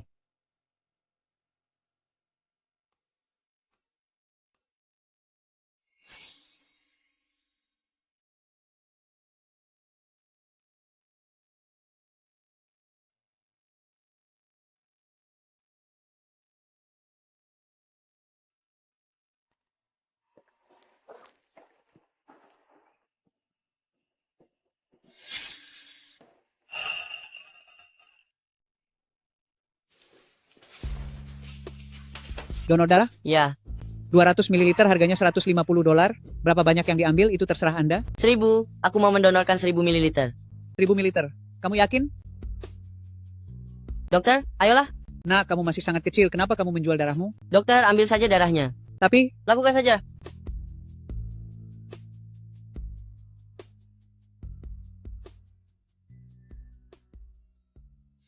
Seribu? Apa dia sudah gila? Mendonorkan lebih dari 400 ml darah akan menyebabkan pusing yang luar biasa. Jika melebihi 800 ml, itu akan memberikan dampak permanen yang buruk bagi tubuh. 1000, berani sekali dia melakukan itu? dia sendiri kan masih kecil. Sampai nekat menjual darah karena tidak punya jalan keluar lain. Apa mungkin kita telah salah menilainya? Tidak benar? Kalau dia menjual darah demi mendapatkan uang, lalu di mana uangnya? Kenapa pada akhirnya yang menyelamatkan para gadis, malah kakek penjaga pintu itu? Lalu bagaimana jarinya bisa sampai patah? Pasti telah terjadi banyak hal rahasia yang tidak diketahui oleh siapapun. Waktu itu demi kami, kamu mendonorkan 1000 ml darah. Tapi di mana dia? Hingga detik terakhir, kami tidak kunjung melihatnya kembali. Saat dia kembali, tubuhnya penuh dengan luka, dan bahkan jarinya juga sudah patah. Mungkin dia mendonorkan darahnya. Sama sekali bukan demi kita. Aku tidak pernah menyesal sedikit pun. Ini benar-benar bukan demi kepentingan kita. Pak Tua, kamu sedang apa? Nah, itu sungguh malang nasibnya. Dia sudah melakukan begitu banyak hal, tapi malah menanggung ketidakadilan yang begitu besar. Jangan-jangan kamu? Benar, akulah orang yang mereka maksud, sang penjaga keamanan yang menyelamatkan nyawa mereka. Jadi karena itu kamu begitu terburu-buru ke lokasi? Jika aku tidak pergi ke sana, sepertinya seumur hidup hatiku tidak akan pernah tenang. Apa yang sebenarnya terjadi saat itu? Waktu itu?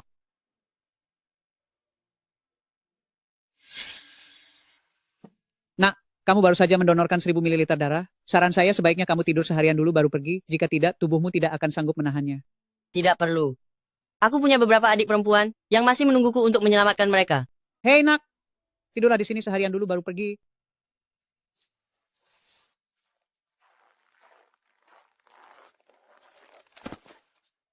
Aku tidak boleh tumbang. Adik-adikku masih menunggu pertolongan. Aku tidak boleh jatuh.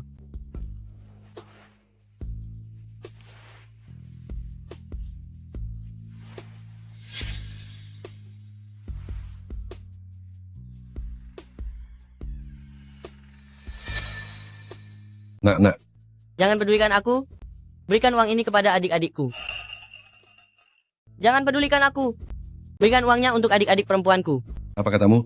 Jangan pedulikan aku. Berikan uang itu pada adik-adikku. Tidak bisa, aku harus membawamu ke rumah sakit dulu. Jangan pedulikan. Berikan pada adik-adik perempuanku. Baiklah, ayo kemari. Tanganmu sudah membeku.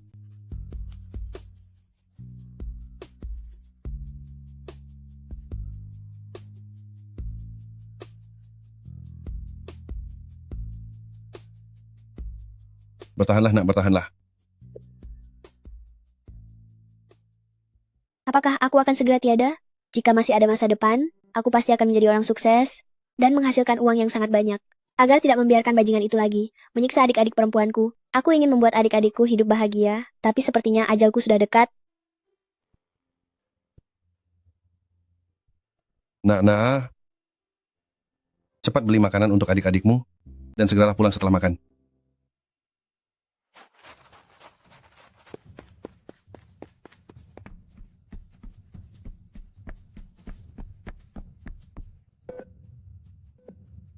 Dokter, apakah benar-benar tidak ada cara lain? Waktu pengobatannya sudah tertunda terlalu lama, jarinya membeku di luar sepanjang malam, dan sudah benar-benar mati rasa. Jika tidak segera ditangani, apa yang akan terjadi? Mungkin seluruh tangannya tidak bisa diselamatkan. Kedua jari yang sudah membusuk ini harus segera dihilangkan. Anak ini masih sangat kecil. Ini, Lakukan saja. Jika seluruh tangan saya hilang, aku tidak akan bisa mencari uang untuk adikku. Ternyata jarinya hilang bukan karena judi, juga bukan karena para berandalan sampah itu, melainkan demi menyelamatkan adiknya sendiri. Dia masih begitu kecil saat itu. Sikap dewasanya sungguh menyayat hati. Masa muda anak ini benar-benar terlalu pahit. Dia berjalan memikul kegelapan. Pengorbanannya tak ada yang tahu. Tidak mungkin. Benar, kompleksitas sifat manusia terletak pada sisi-sisinya yang beragam. Bahkan pada periode ini, saat dia begitu memikirkan kami, seperti Ye Wenxuan ini, pada akhirnya, dia tetap saja jatuh dan berubah, menjadi sosok yang menjadi mimpi buruk yang sulit dilupakan bagi kami. Dia sama sekali tidak seindah yang kalian bayangkan, justru karena dialah, aku hampir saja tidak bisa menempuh jalan penelitian ilmiah.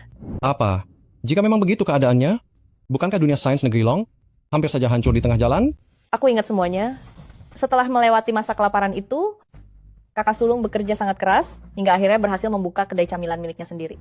Sedangkan aku mulai menyukai olimpiade matematika dan berbagai rumus, tapi orang hina itu, dia terus melakukan manipulasi dan menjatuhkanku, membuatku sempat ingin menyerah.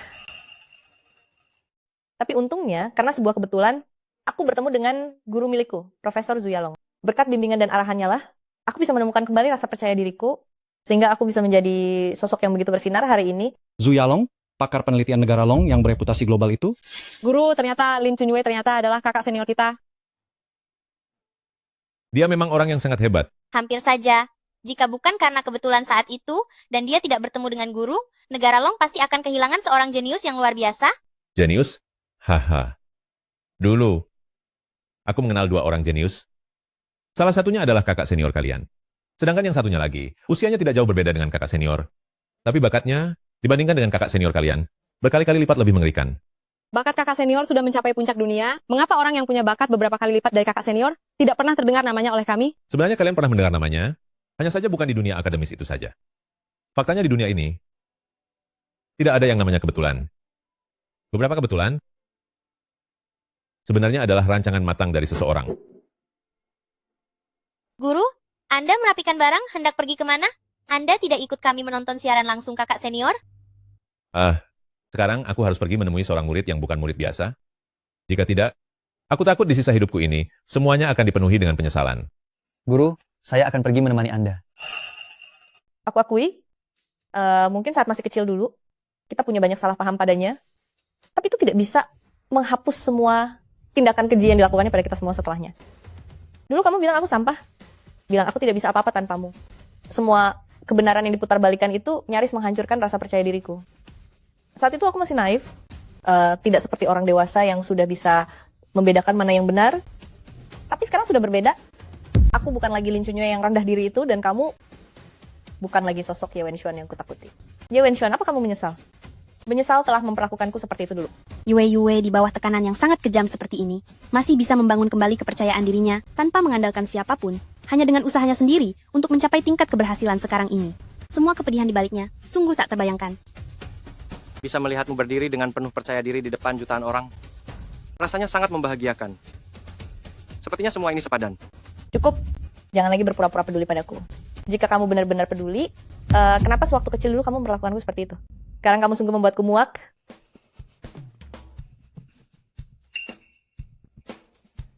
Jika kemarin terperangkap dalam lumpur kesulitan, hari ini semua itu hanya menjadi cerita usang.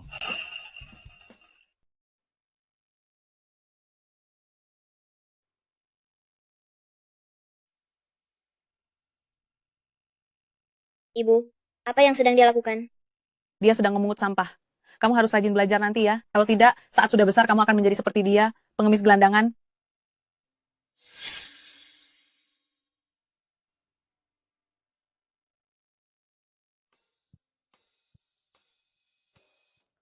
Rumus ini sulit sekali. Ternyata begini cara menyelesaikannya.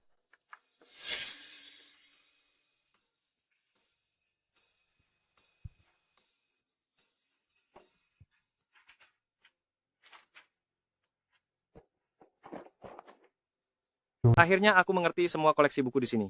Dengan begini, bahkan jika Yue Yue menemui kesulitan, aku bisa memberikan bantuan kepadanya. Pertama-tama aku harus membimbingnya ke jalan yang benar. Bagaimana ini? Apa yang harus aku lakukan?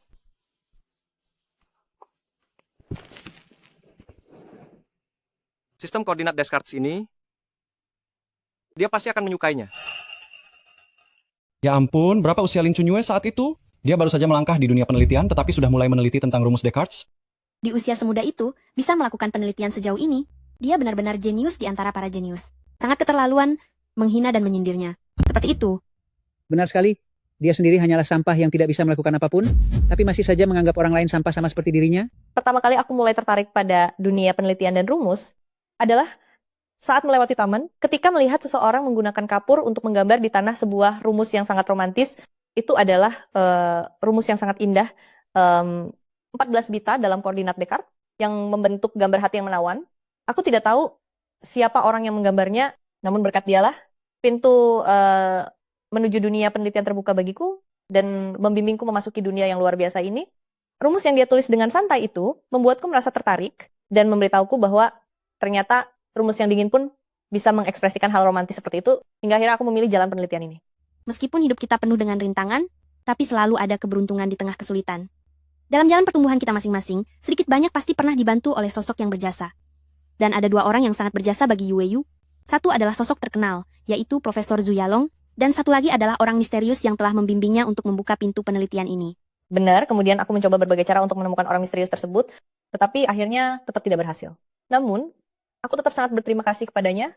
Jika tanpa dirinya, aku mungkin tidak akan mengambil jalan ini, apalagi bertahan hingga sekarang. Aku tahu banyak dari kalian di sini iri dengan pencapaianku hari ini. Tapi yang ingin aku sampaikan adalah, tulang belulang yang rapuh pun bisa menumbuhkan bunga yang indah. Selama hatimu tertuju pada cahaya, kamu tidak akan tertelan oleh kegelapan. Bagus sekali, coba bandingkan dengan Ye Wenxuan. Berasal dari lingkungan yang sama, kenapa dia malah menjadi pecundang? Sampah seperti apa Ye Wenxuan itu? Beraninya dia bersanding dengan 4 dewi? Memang sudah tidak ada harapan. Tetapi terkadang, upaya seseorang seringkali ada batasnya. Meskipun dia sudah berusaha keras untuk membaca buku, namun usianya benar-benar masih terlalu kecil. Dulu kamu terus-menerus merendahkan dan menekan aku, membuatku sangat membencimu. Karena itulah, aku berjuang lebih keras dan mengerahkan segala kemampuanku. Semua ini demi membuktikan kepadamu bahwa aku bukan orang tak berguna, aku bisa menjadi pribadi yang lebih baik. Sepertinya, saat itu kamu tidak akan pernah menyangka bahwa hinaan dan ejekanmu malah menjadi kekuatan bagi Yue Yue untuk terus maju. Bagus sekali, Yue Yue. Kini kamu telah berhasil menjadi panutan yang memberi inspirasi bagi orang lain. Bukan lagi seperti dulu, anak kecil yang hanya bisa menangis. Adikku tersayang, memang seharusnya menjadi rembulan di langit malam yang bersinar dengan sangat terang.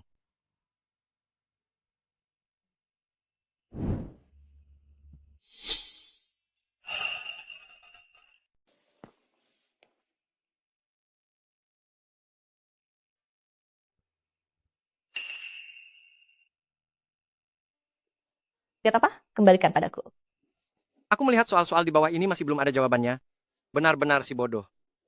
Aku tidak bisa mengerjakannya sekarang, bukan berarti aku tidak bisa selamanya. Aku sarankan, sebaiknya kamu menyerah saja secepatnya. Kalau tidak bisa, cari saja orang kaya untuk dinikahi.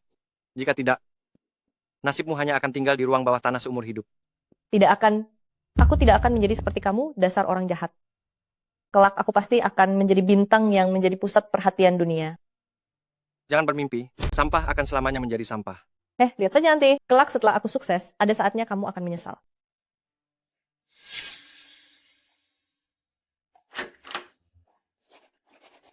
Ye Wenxuan sedang merencanakan apa lagi? Sudah dirinya sendiri malas belajar, malah mengganggu belajarku juga.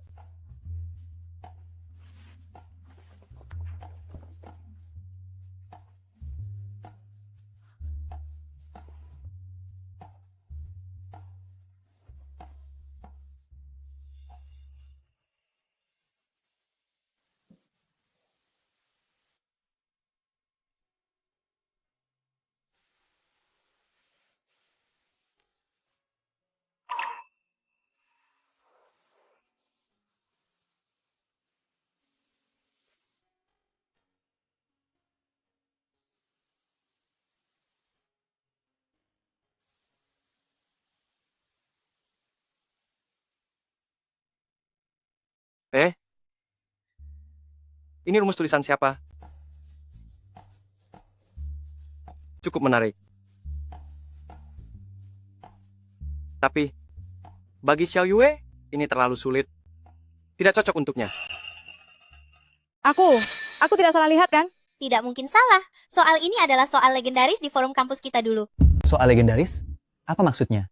Waktu itu, Profesor Zhu iseng memberikan sebuah soal yang tingkat kesulitannya jauh di atas materi kuliah pada umumnya. Walaupun Profesor Zhu saat itu tidak berharap akan ada orang yang bisa menjawabnya, tapi saat benar-benar tidak ada yang bisa menyelesaikan soal itu, sepertinya di dalam hati Profesor Zhu sedikit merasa kecewa. Lalu, setelah para mahasiswa di kampus mengetahuinya, mereka mulai menelitinya, tapi hingga hari kelulusan pun, tetap tidak ada yang bisa menemukan jawabannya. Ya ampun, dia masih berumur berapa saat itu? Bagaimana bisa dia menyelesaikan soal sesulit ini? Sepertinya aku tahu siapa jenius satunya lagi yang dimaksud oleh guru.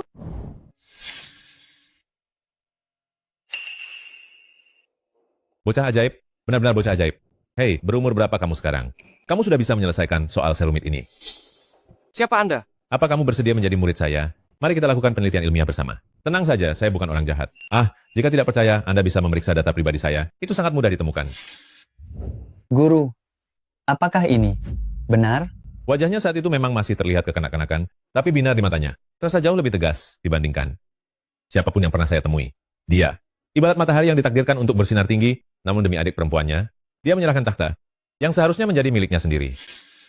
Ternyata, dia selalu berjuang dalam kegelapan, pengorbanannya tak ada yang tahu.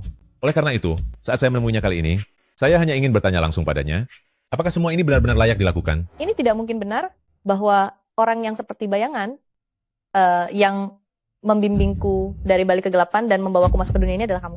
Apa yang sebenarnya terjadi di sini? Mungkinkah dia yang pertama mengenal Profesor Zhu? Dia orang yang tidak pernah bersekolah, yang sejak kecil harus berjuang keras demi bertahan hidup di jalanan, ternyata bisa mahir tanpa guru sama sekali, bakat luar biasa macam apa yang dimilikinya? Jenius. Dia benar-benar seorang jenius. Tidak, kata jenius saja tidak cukup untuk menggambarkannya. Dia adalah monster. Dia monster yang jauh melampaui kejeniusan. Andai saja dia mau dan fokus sepenuhnya pada penelitian akademik, maka teknologi di negara Long kita ini pasti sudah jauh lebih maju lagi. Dengan kata lain, adalah Ye Wenxuan yang diam-diam merancang jalan ini, agar Lin Chunyue bisa melangkah di jalan kejayaan yang memang sudah menjadi haknya? Itu mustahil. Meskipun benar bahwa adalah Ye Wenxuan yang membawa Yue melangkah masuk ke gerbang penelitian, tapi Yue bisa sampai di posisi hari ini, faktor yang paling menentukannya adalah kedisiplinan Yue sendiri, serta bimbingan dari Profesor Zhu. Benar sekali. Saat itu, baik di bawah terik matahari maupun hujan, Yue akan selalu bertahan pergi membaca buku ke perpustakaan sebelum semua koleksi buku di sana habis dia baca. Dia tidak pernah absen sehari pun, karena itulah Yue bisa seperti sekarang ini. Memang benar, mungkin di masa lalu dia memang berupaya membantuku, namun pencapaian yang saya miliki saat ini adalah hasil kerja keras saya sendiri. Memang benar dia yang menuntunku ke jalan ini, namun tanpa bantuan Profesor Zhu serta usaha kerasku sendiri, aku tidak mungkin bisa melangkah sejauh ini di jalan ini. Itu benar sekali.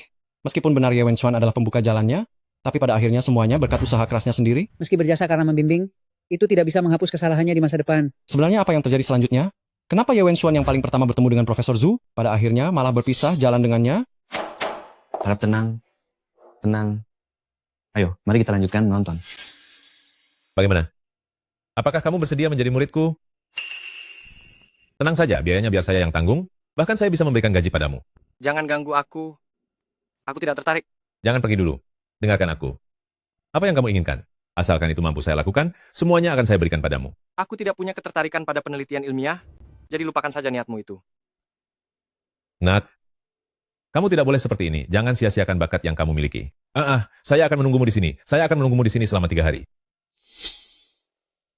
Guru, karena Anda sudah menemukan bakat luar biasa seperti itu, mengapa pada akhirnya yang menjadi murid Anda justru Lin Chunyue? Sebenarnya, apa yang telah terjadi di antara mereka? Lin Chunyue tidak pernah menyadari bahwa di dunia ini sebenarnya tidak ada yang namanya kebetulan. Seringkali, apa yang kamu anggap sebagai kebetulan sebenarnya merupakan rencana matang dari orang lain. Karena pertemuan aku dan Lin Chunyue bukanlah sebuah kebetulan, melainkan ada seseorang yang sengaja menuntunku ke hadapan Lin Chunyue. Apa?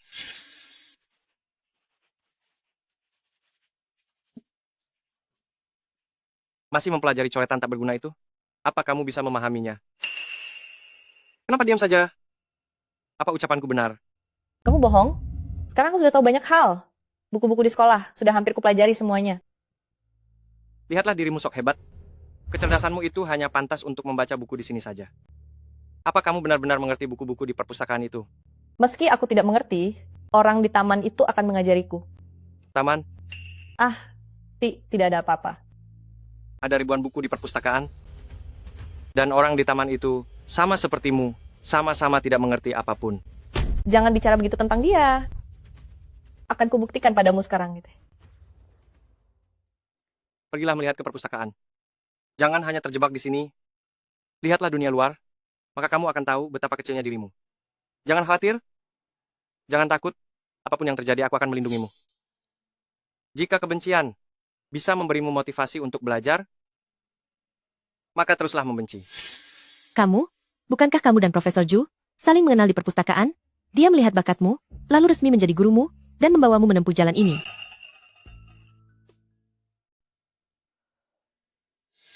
Dengan tingkat kecerdasanmu, kamu memang cuma pantas membaca buku di sini saja. Memangnya kamu mengerti buku-buku yang ada di perpustakaan ini?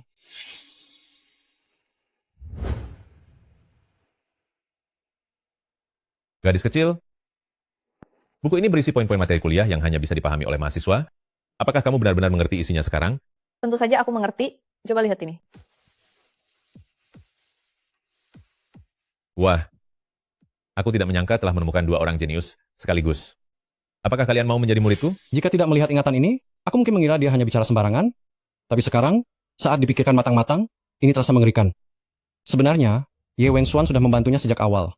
Artinya, guru yang selama ini dianggap Sang Dewi ditemukan sendiri olehnya, sebenarnya dicari oleh Ye Wenxuan untuk membantunya. Kerja keras yang dia banggakan juga merupakan arahan dari Ye Wenxuan. Jadi ini kebenaran yang sesungguhnya. Kenapa kamu tidak mengatakannya padaku? Dirimu dan sosok yang selama ini kubayangkan ternyata jauh berbeda. Sangat berbeda sampai aku merasa tidak mengenalmu lagi. Mengapa kamu tidak menceritakannya padaku? Tidak apa-apa. Semua ini adalah pilihan yang saya ambil sendiri. Jika ada seseorang yang cahayanya harus tertutup awan dan terjatuh ke dalam kegelapan, biarlah saya saja yang merasakannya sendiri. Kakak, Cukup. Selama duri itu belum menusuk kulit kalian sendiri, kalian tidak akan pernah merasakan rasa sakitnya. Saya tahu setelah melihat semua ini, kalian akan menganggap Ye Wenxuan tidak seburuk seperti yang kami bicarakan. Tetapi yang ingin saya sampaikan adalah, Ye Wenxuan adalah seorang iblis, seorang yang tidak berguna, dan seorang sampah. Mungkin dia memang punya sisi cerah, namun pancaran cahaya hangat itu tidak pernah sedikit pun menyinari diriku. Kami yang mengalaminya sendiri, yang telah bersamanya selama belasan tahun, tentu tahu persis sosok seperti apa dia sebenarnya. Dia sama sekali bukan seperti apa yang ada di ingatanmu, kejahatannya sungguh tak terhitung. Aku juga tidak percaya kalau Ye Wenxuan itu orang baik. Bagaimana kehidupan kami selama belasan tahun ini? Hanya kami sendiri yang merasakannya. Mungkin sebelum ini, dia masih punya hati nurani yang murni. Tapi sejak saat itu, dia berubah total. Kalian hanya melihat dari satu sisi saja. Setelah kejadian ini, Yue fokus mendampingi Profesor Zhu untuk belajar. Agar kehidupan kami menjadi lebih berkecukupan, kakak berhenti sekolah dan mulai bekerja. Dia butuh perjuangan berat untuk membuat produk generasi baru yang pertama, perusahaannya tinggal selangkah lagi akan melantai di bursa. Namun orang brengsek ini menggunakan cara-cara licik untuk merebut perusahaan itu. Hanya karena masalah ini saja, aku tidak akan pernah memaafkannya. Saat itu, aku beruntung bisa memanfaatkan peluang bisnis. Perusahaan rintisan kecilku berkembang dengan sangat cepat, hanya tinggal selangkah lagi. Selama aku mendapatkan modal dari investor, aku pasti akan berhasil. Tapi tepat di saat itu, sampah ini muncul. Dia menipuku agar menandatangani surat perjanjian, pemindah tanganan, merebut semua milikku, dan membuatku bangkrut dalam semalam. Sudah jelas sampah tetaplah sampah. Dia pantas menerima apa yang terjadi hari ini. Hanya dengan selembar kontrak dan kebohongan berkedok kasih sayang keluarga, dia hampir menghancurkan masa depan seorang jenius. Dia benar-benar binatang. Aku ingin melihat dengan cara yang bagaimana sampah ini menggunakan taktik licik untuk merebut perusahaan Sang Dewi.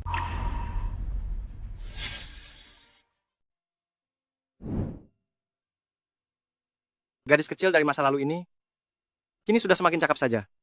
Perusahaan dengan ratusan karyawan ini dikelola dengan sangat teratur. Orang sehebat ini ternyata adalah adikku. Anda tenang saja. Dengan adanya investasi modal dari Anda, saya yakin dalam 1 tahun akan berhasil melantai di bursa saham. Aku percaya pada kemampuanmu, lagi pula kamu adalah tokoh pemimpin termuda di dunia bisnis. Kalau begitu, semoga kerjasama kita menyenangkan. Senang bekerja sama dengan Anda. Kenapa kamu ke sini? Bukankah aku sudah bilang padamu, jangan datang ke kantor mencariku jika tidak ada urusan? Aku takut kamu telat makan karena kerja lembur, itu bisa membuat lambungmu sakit. Aku khusus memasakkan sup ayam untukmu. Siapa ini? Beliau adalah kakak saya, mohon maaf, telah membuat Anda melihat pemandangan memalukan ini. Benar-benar pria yang gagah? Karena ini masalah keluarga kalian, maka saya permisi undur diri dulu. Besok kita akan menandatangani kontraknya. Baik, silakan jalan hati-hati, Tuan. Bukankah aku sudah memberitahumu, isi perusahaanku semuanya adalah orang-orang elit yang berharga. Penampilanmu yang berantakan begini kan membuat karyawanku merasa sangat tidak nyaman. Jika nanti ada karyawan yang mengundurkan diri, mangnya kamu mau tanggung jawab? Aku hanya takut kamu lupa makan. Aku sengaja menghabiskan 5 jam untuk membuatkan sup ayam ini. Aku ingat saat kamu masih kecil, makanan favoritmu adalah sup ayam. Ayo coba, enak tidak? Apa kamu tidak lihat aku sedang sibuk setengah mati? Sama sekali tidak tahu situasi. Sampah ini benar-benar tidak tahu diri? Apa dia tidak lihat Dewi sedang dalam pembicaraan bisnis? Jika pembicaraan itu gagal gara-gara dia, memangnya dia bisa bertanggung jawab? Kepedulian yang datang terlambat itu tidak berharga. Bagi Dewi saat ini, bahkan jika ingin hidangan termewah sekalipun, hanya butuh satu panggilan telepon saja. Untuk apa dia repot-repot ke sini hanya untuk mencari muka? Mungkin saja saat ini, dia sudah mulai merencanakan sesuatu untuk merebut perusahaan Dewi. Dia melakukan hal itu, sengaja ingin memberi citra negatif pada perusahaan milik Dewi, demi memuluskan rencana selanjutnya. Bagaimana bisa di dunia ini ada sampah seperti itu? Adik perempuannya sudah berjuang keras hingga sukses, dan hidupnya baru saja membaik, tapi dia langsung ingin menjatuhkannya kembali. Tak lama setelah kejadian itu, dia datang dengan sebuah alasan, lalu bertengkar hebat denganku, lalu membohongiku untuk menandatangani perjanjian pengalihan, dan menendangku keluar dari perusahaan.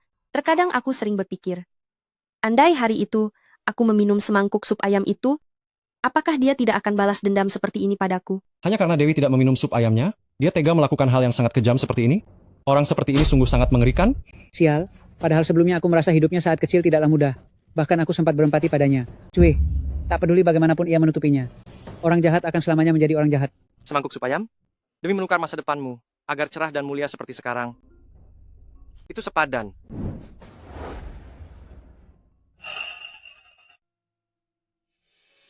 Maaf, aku mengacaukannya lagi.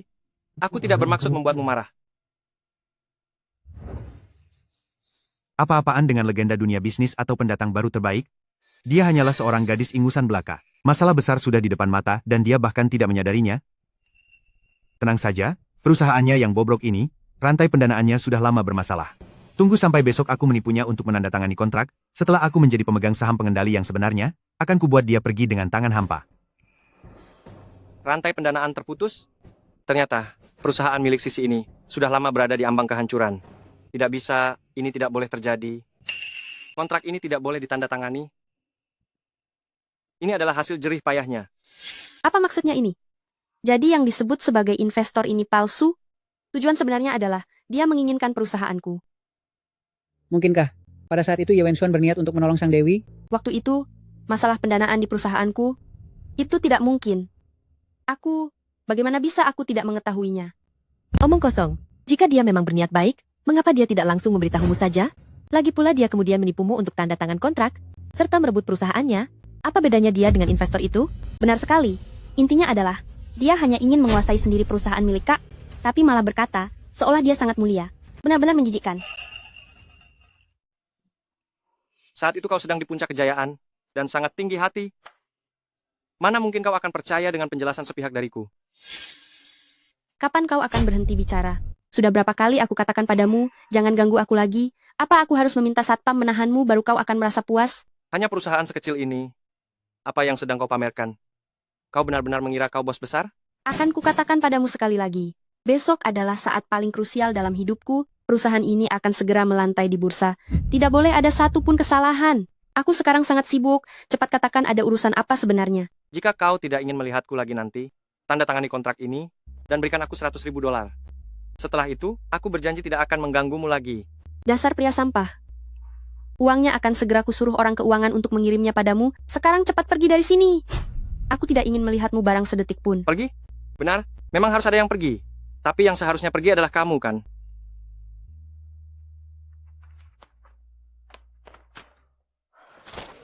Apa kau masih punya hati nurani?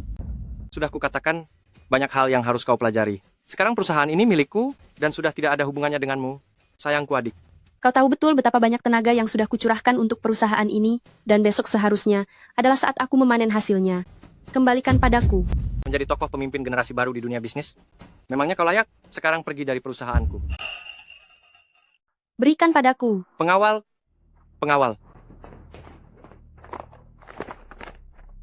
Presiden Lin, maafkan aku. Kamu.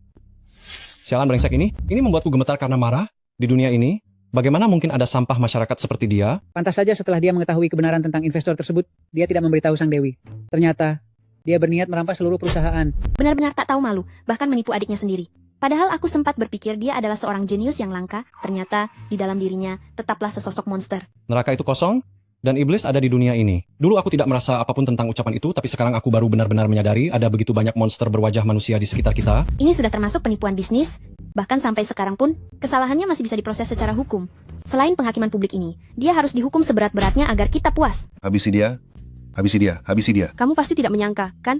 Dulu kamu merampas perusahaanku, membuatku dalam semalam menjadi tak punya apa-apa. Sejak saat itu, aku belajar untuk melindungi diri. Aku tidak akan pernah lagi mempercayai siapapun dengan mudah. Dan inilah yang membuatku hari ini bisa berdiri di sini dengan penuh martabat. Kami benar-benar berterima kasih pada kakak sulung. Karena berkat bantuan dana yang dia berikan pada kami, perjalanan kami bisa menjadi sangat lancar. Itulah kakakku. Meskipun jatuh ke dasar jurang, dia bisa memanjat keluar sendiri. Bukan begitu. Setelah ditipu oleh sampah ini, aku hampir saja tidak bisa bangkit kembali. Untungnya, pada saat itu aku bertemu dengan seorang investor malaikat misterius yang muncul di dunia bisnis. Berkat dukungan modal besarnya, aku bisa dengan cepat lepas dari kesulitan dan memulai semuanya kembali. Tidak lama setelah itu, perusahaan yang dirampas oleh Ye Wenshuan ini perlahan-lahan mulai hancur dan akhirnya terlupakan oleh orang-orang. Rasakan itu. Sampah sepertinya bahkan tidak pernah sekolah, mana mengerti caranya berbisnis. Hal sebaik apapun yang jatuh ke tangannya hanya akan menjadi sia-sia saja. Seandainya waktu itu dia bersikap sedikit lebih baik pada Sang Dewi, mungkin saja dia bisa mendapatkan lebih banyak hal darinya, tidak seperti sekarang yang harus berakhir dengan tangan hampa. Mari kita saksikan saja bagaimana cara dia membuat perusahaan yang hampir melantai di bursa saham hancur karena perbuatannya sendiri. Bagaimana situasinya? Saya sudah memeriksa dengan teliti semua proyek pendanaan perusahaan. Sejak awal dibuka hingga sekarang, dan ternyata perputaran uang kita benar-benar sedang dalam masalah besar. Ada defisit sebesar 50 juta dolar. 50 juta dolar? Bagaimana jika kita tidak bisa menutupinya? Jika perusahaan mengajukan likuidasi kebangkrutan, utang sebesar 50 juta dolar ini akan dialihkan menjadi beban seluruh personel perusahaan. Perusahaan ini didirikan oleh Presiden Lin dari nol dengan penuh perjuangan, namun akhirnya direbut begitu saja oleh orang itu. Sekarang rasakan akibatnya, dia tidak akan pernah menduga bahwa perusahaan ini adalah bom waktu yang bisa meledak kapan saja. Sekarang, pemilik perusahaan ini adalah pria hina itu. Itu artinya, jika dalam bulan ini masalah defisit itu tidak segera teratasi, utang sebesar 50 juta dolar itu seluruhnya akan jatuh ke tangannya. Benar-benar nasib yang pantas untuknya. Pak Ye, bagaimana menurut Anda? Biarkan semua orang tetap bekerja dengan baik. Aku pasti akan mempertahankan perusahaan ini. Aku tidak akan membiarkan usaha keras adikku hilang begitu saja. Saya sudah mendengar tentang urusan Anda. Menggunakan cara yang picik dan tidak tahu malu untuk mendapatkan perusahaan itu. Tak disangka itu hanyalah bom waktu yang akan meledak. Atas dasar apa Anda pikir dengan menemani minum beberapa gelas, bisa membuat kami mengeluarkan uang sungguhan untuk membantu Anda menambah lubang yang tak berdasar itu? Lalu atas dasar apa Anda merasa bahwa orang tak tahu malu seperti Anda bisa meyakinkan kami? Singkatnya, Anda hanyalah orang yang bahkan tidak pernah sekolah. Seorang kampungan dari lapisan bawah yang mendadak kaya. Orang rendahan, beraninya merasa layak duduk bersama kami? Memang benar, aku memang picik dan tidak tahu malu. Tetapi hari ini kalian membiarkanku duduk di sini. Bukankah kalian juga sama? Sama-sama picik dan tidak tahu malu. Jika ingin kaya raya, menjadi orang mulia itu tidak akan berhasil. Semua orang merasa adik perempuanmu adalah jenius legendaris di dunia bisnis, tapi dia terlalu naif, selalu menjaga gengsi, pencapaiannya tidak akan setinggi itu. Tapi kamu berbeda. Menurutku kamu cukup menarik.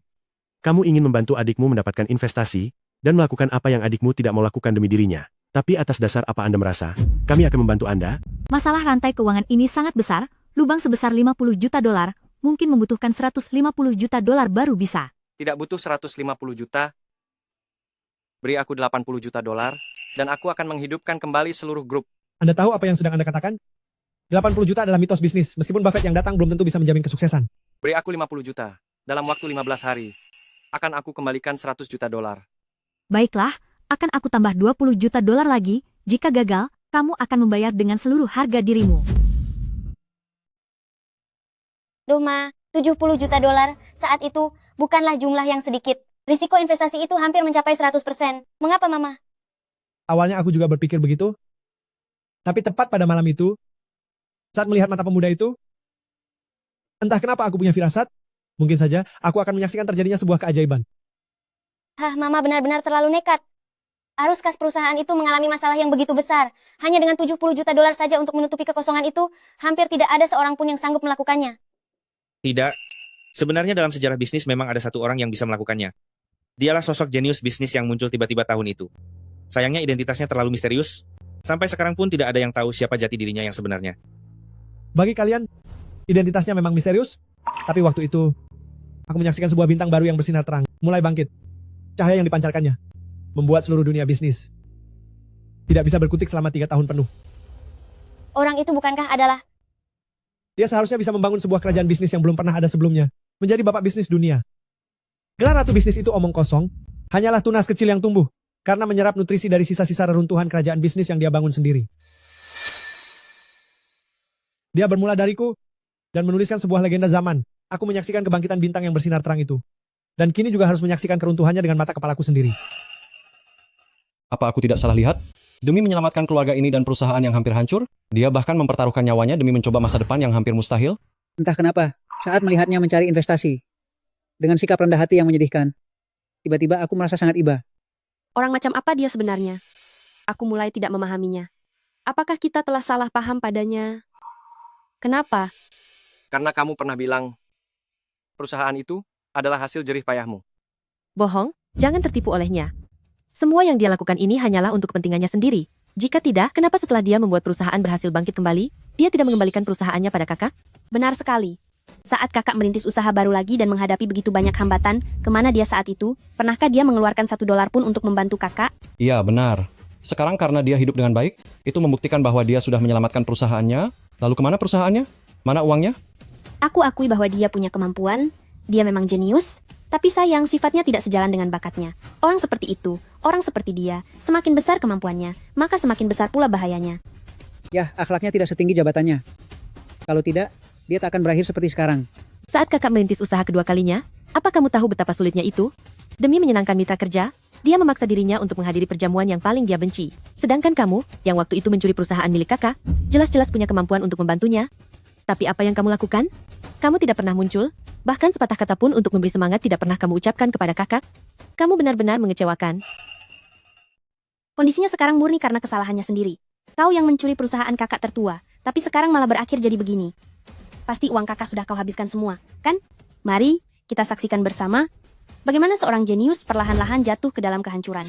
Dalam situasi seperti ini, Anda benar-benar menarik kembali perusahaan yang sudah setengah tenggelam ke dalam jurang kehancuran. Generasi muda memang sungguh luar biasa. Ini hanya keberuntungan.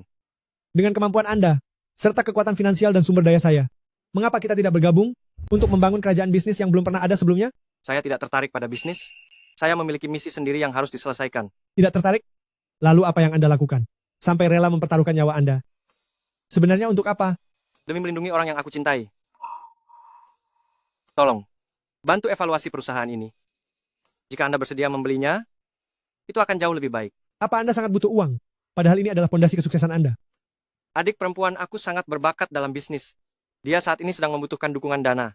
Setelah Anda mengambil alih perusahaan ini, nilainya sudah naik 10 kali lipat. Mengapa Anda tidak memberikan perusahaan ini langsung kepadanya? Batas kemampuan perusahaan ini terbatas. Potensi yang bisa digali sudah mencapai batas maksimal, sedangkan masa depannya jauh melampaui ini. Ambilkan semua dana. Di akun pribadiku untuknya. Aku yakin setelah dia tahu kebenarannya, kesalahpahaman di antara kalian akan terselesaikan. Jangan biarkan dia tahu kebenarannya. Adikku punya harga diri yang tinggi sejak kecil. Aku tidak ingin dia merasa bahwa semua pencapaian yang dia raih saat ini adalah berkat bantuan dari si pecundang kakak-kakak yang bekerja di balik layar. Ah, sayang sekali. Padahal Anda bisa saja menciptakan sebuah legenda abadi. Lalu dengan nama siapa aku harus memberikan investasi padanya? Kalau begitu, gunakan saja nama pria misterius. Maksudmu, Ye Wenxuan dulu menghasilkan banyak sekali dana di dunia bisnis, dan sekarang, alasan kenapa hidupnya sangat menderita ternyata karena dia mengembalikan semua uang itu kepada sang dewi dalam bentuk investasi? Kita semua sudah salah menilainya. Saat dia mengembalikan perusahaan itu padanya, dana dan nilai pasarnya sudah melonjak 10 kali lipat dari sebelumnya. Seandainya Ye Wenxuan dulu tidak mengambil alih perusahaan sang dewi, ketika rantai modalnya terputus saat itu, apakah dia masih bisa bangkit kembali? Dulu investor misterius yang memberiku begitu banyak bantuan modal, ternyata itu adalah kamu. Kenapa kamu tidak memberitahuku? Kakak, kakak, kamu baik-baik saja? Tidak apa-apa. Melihatmu sudah seperti sekarang, aku pun merasa tenang.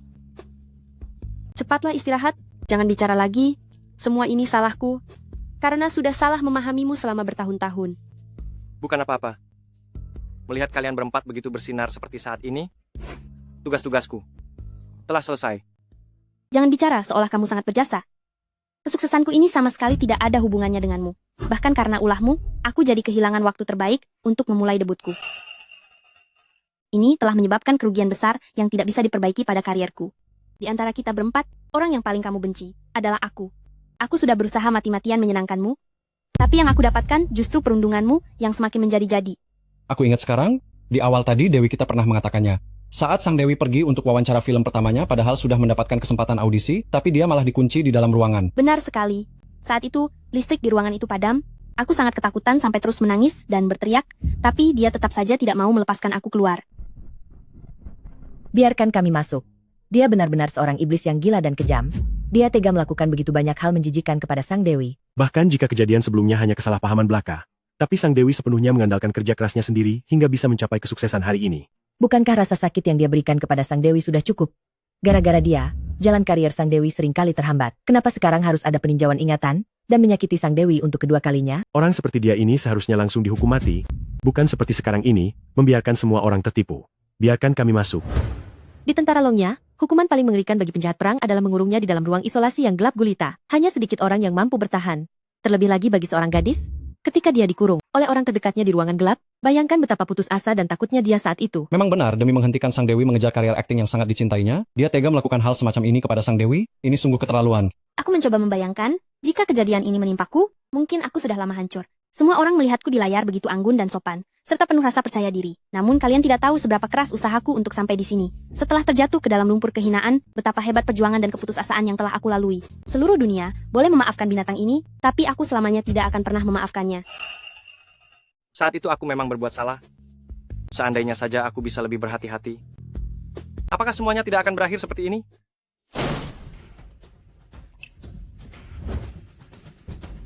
Kak. Brengsek, jangan pikir hanya dengan beberapa ingatan palsu ini, kamu bisa menipu kami semua. Atas segala kejahatan keji yang kamu lakukan kepada Dewi kami, biarlah kami para penggemar sejati yang menghukummu secara langsung. Kak, di mana dokternya? Dokter. Sebelum penghakiman ini selesai, tidak ada yang boleh diobati. Bagaimana jika semua ini hanyalah kesalahpahaman? Sama seperti kasusku dan Ayu. Kak, biarkan dokter menyelamatkan kakak terlebih dahulu, dia sudah diambang maut. Kesalahpahaman?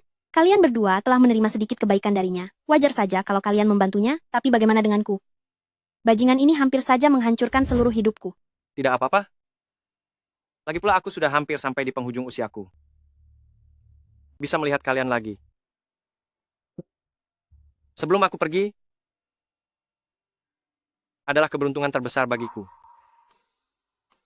Aku akan bertahan sampai penghakiman ini berakhir.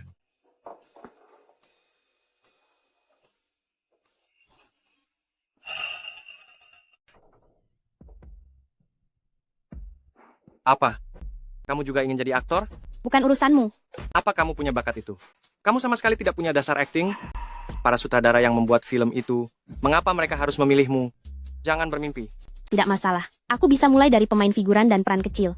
Aku percaya selama aku cukup berusaha, pasti akan ada sutradara yang melirikku. Karena kamu percaya pada kisah itik buruk rupa yang berubah menjadi angsa putih, terserah kamu saja. Aku pasti akan mewujudkan impianku. Kakak kedua, bagaimana? Sudah menemukan film untuk dimainkan? Aku sudah mencarinya selama setengah bulan, bahkan kru yang mencari figuran pun sangat sedikit. Apa yang harus aku lakukan? Aduh, jangan cemas. Kamu sangat berbakat dalam akting. Suatu hari nanti bakatmu pasti akan ditemukan oleh semua orang. Jangan khawatir. Aku akan selalu mendukungmu. Aku terus mendambakan sebuah kesempatan. Tidak lama kemudian, kesempatan itu benar-benar seperti keajaiban yang menghampiriku. Tepat saat aku siap mengerahkan segalanya untuk menangkapnya, malah dikurung oleh Ye Wenxuan, menyebabkan aku nantinya menyia-nyiakan 3 tahun waktu berhargaku, melewatkan saat terbaik untuk memulai debut.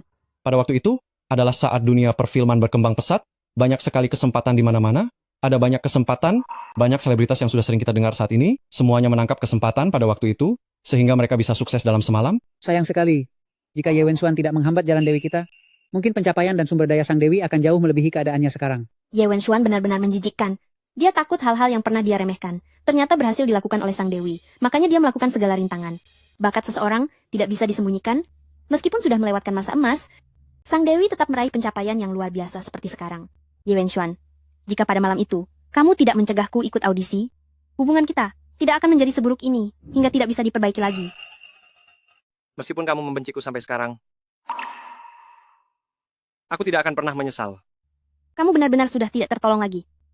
Jika demikian, biarkan semua orang melihat bagaimana hati kotormu yang menjijikkan itu sebenarnya berpikir pada waktu itu. Sedang apa kalian? Sedang apa kalian? Masih mau mulai kerja tidak? Sudah jam berapa ini? Siapa? Dia ini? Sutradara Wang, anak baru ini. Agak tidak mengerti aturan, karena sebelumnya belum pernah bekerja di bidang ini. Kalau tidak mengerti tidak bisa, suruh dia pergi dari sini. Sutradara Wang, anak ini tidak mau digaji, loh, bahkan membawa bekal sendiri. Orangnya juga rajin. Semua pekerjaan paling kotor dan melelahkan dia yang kerjakan. Dia bisa membantu kita menghemat banyak uang. Aduh, dasar orang bodoh. Anda sudah datang. Wang kecil, di film kita ini, gantikan pemeran wanita utamanya lagi untukku. Saya sudah menggantikannya 4 kali untuk Anda. Lihatlah, sudah benar-benar tidak bisa diganti lagi. Pemeran wanita ini kelihatannya sangat polos. Tidak disangka ternyata perilakunya sangat memalukan. Yang aku inginkan adalah kepolosan sejati. Apa kamu mengerti arti polos? Payah, padahal katanya kamu orang seni. Aduh Bapak begini, harus sesuai dengan standar Anda. Lalu juga harus pandai berakting. Ini. Aduh, bagaimana kalau Anda maklumi saja? Dimaklumi? Saya sudah investasi beberapa ratus juta dolar. Kamu menyuruh saya memakluminya? Punya kemampuan akting atau tidak itu tidak penting. Asal dia lolos audisi denganku, dialah pemeran utamanya. Paham tidak? Jika pemeran wanita berikutnya masih tidak bisa membuatku puas. Sembrin Samandi, lebih baik kamu tidak usah menyutradarai film ini lagi. Baik. Anda jangan begitu. Akan diganti? Saya jamin pasti akan mencari pengganti yang membuat Anda puas. Duh, coba katakan, di mana saya bisa menemukan orang yang membuat dia puas, sekaligus punya kemampuan akting yang layak? Sudahlah sutradara, mari kita pikirkan cara lainnya. Mari lihat apakah ada orang lain yang bisa kita ajukan. Hei, hari ini kita ada rapat ya. Mengenai citra pemeran utama wanita, investor kurang puas, jadi perlu dilakukan penggantian. Kita hentikan dulu produksinya untuk sementara. Jika kalian punya kandidat yang bagus, silakan direkomendasikan. Pak. Adik perempuan, saya sangat cantik. Adikmu? Bisakah dia mencobanya? Ini foto-fotonya. Saya harap kalian bisa mempertimbangkannya. Hah? Ini boleh juga? Oke. Ini sangat bagus. Bagus sekali. Asisten sutradara. Atur untuk audisinya ya, jangan sampai lupa. Baik, terima kasih Pak. Anak ini melakukan sesuatu yang berguna ya? Oke, boleh juga. Dia sama sekali tidak bodoh. Rapat selesai, ya, bubar semuanya. Aku dapat undangan audisi. Bahkan ini audisi untuk peran utama wanitanya loh. Benarkah? Kapan audisinya? Malam ini juga. Baguslah, aku tahu bakatmu. Pasti akan ditemukan seseorang. Semangat, nanti kita pergi bersama ke bioskop untuk menontonmu. Kenapa audisinya diadakan di malam hari? Apakah aman? Tenang saja, aku sudah mengeceknya. Kru film ini sudah menghasilkan banyak karya. Ini adalah kru yang besar. Kalau begitu baguslah, semoga kamu sukses besar dan lancar terpilih.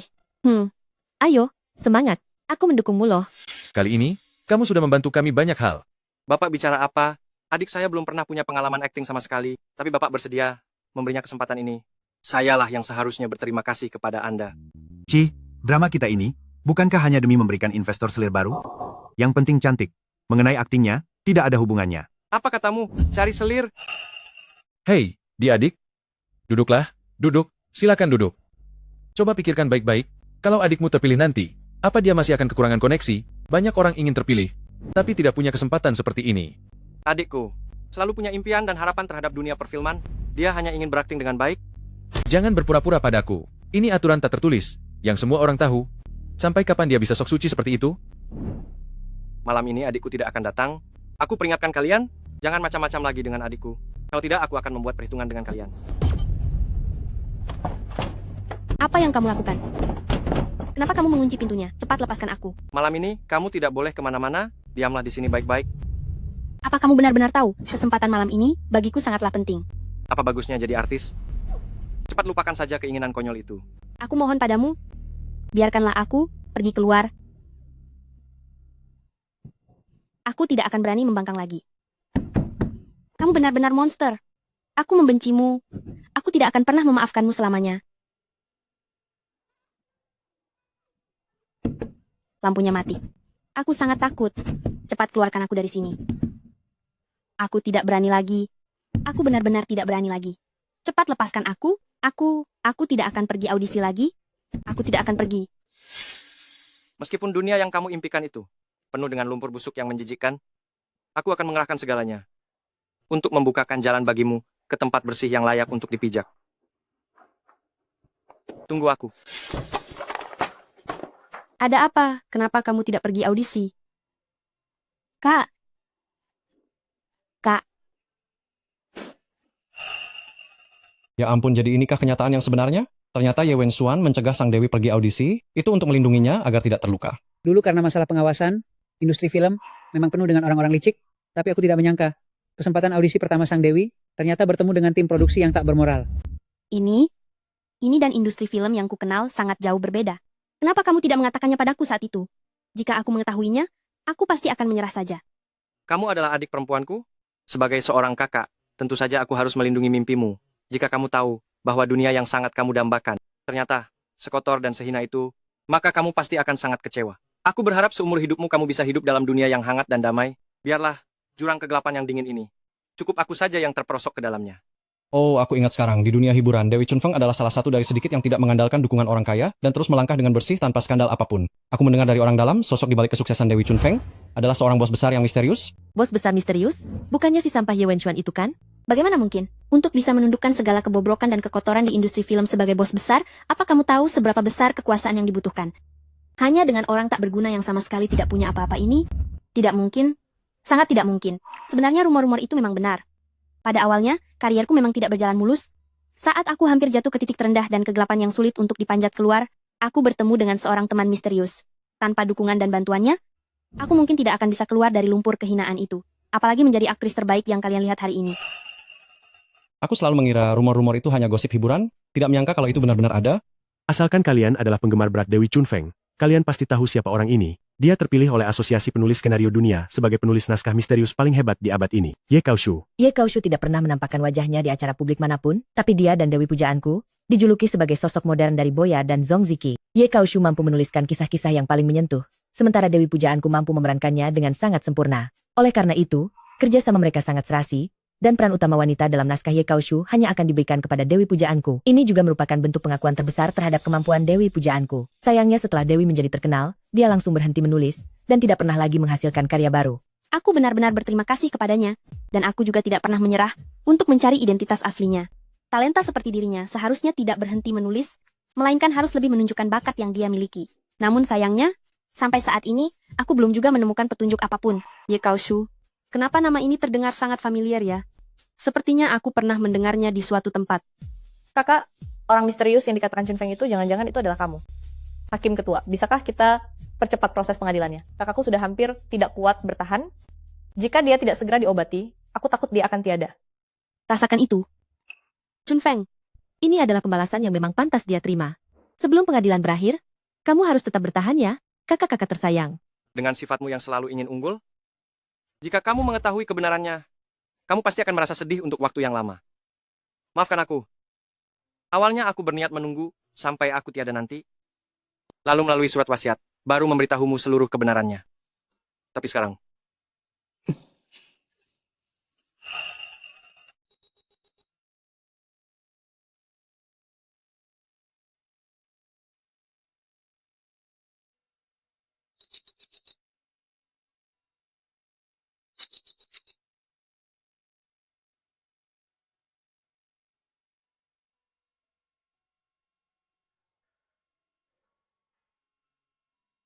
adik sayangku, setiap peran memang dirancang khusus untukmu. Tidak mungkin akan ada orang lain yang lebih cocok darimu.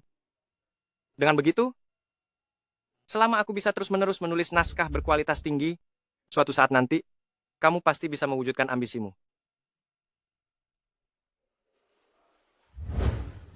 Aku sudah tahu kamu ada di sini. Sel kanker di tubuhmu itu membuat waktumu tidak lama lagi. Jika kamu terus memaksakan diri seperti ini, itu hanya akan mempercepat kepergianmu. Cepat ikut aku kembali ke rumah sakit. Aku mengerti, tapi ada hal penting yang harus aku selesaikan. Selama ini, aku merepotkanmu. Apa kamu tidak mengerti apa yang aku katakan? Kalau kamu begini terus, kamu akan tiada. Sebelum orang yang kucintai mewujudkan impiannya, aku akan berusaha melakukan sebanyak yang aku bisa. Kamu benar-benar sudah gila.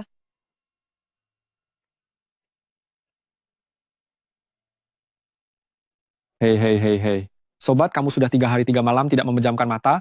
Jangan sampai terjadi sesuatu padamu di warnet kami. Kalau tidak bisa lanjut, aku kembalikan saja uangmu. Cepat pergi, cepat pergi. Hei kawan, kamu sudah 3 hari 3 malam tidak memejamkan mata. Jangan sampai kamu tiada di warnet kami. Kalau memang tidak kuat, aku akan mengembalikan uangmu. Cepat pergi, cepatlah pergi. Tenang saja, sobat.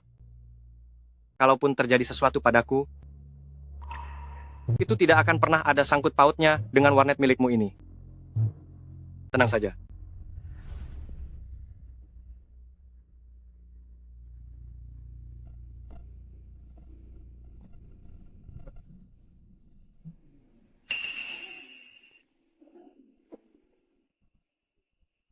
Sepertinya waktu tidak banyak lagi. Aku harus memanfaatkan saat terakhir dalam hidupku untuk menulis lebih banyak lagi. Setelah kalian mengetahui kebenarannya, tidak perlu merasa bersalah, apalagi merasa kehilangan. Hidup bagaikan rumput yang tumbuh di tanggul, dan daun yang tumbuh di dahan. Sedangkan aku, biarlah semua terjadi secara alami. Manusia terlahir untuk kembali menjadi debu, dan bersatu kembali dengan tanah.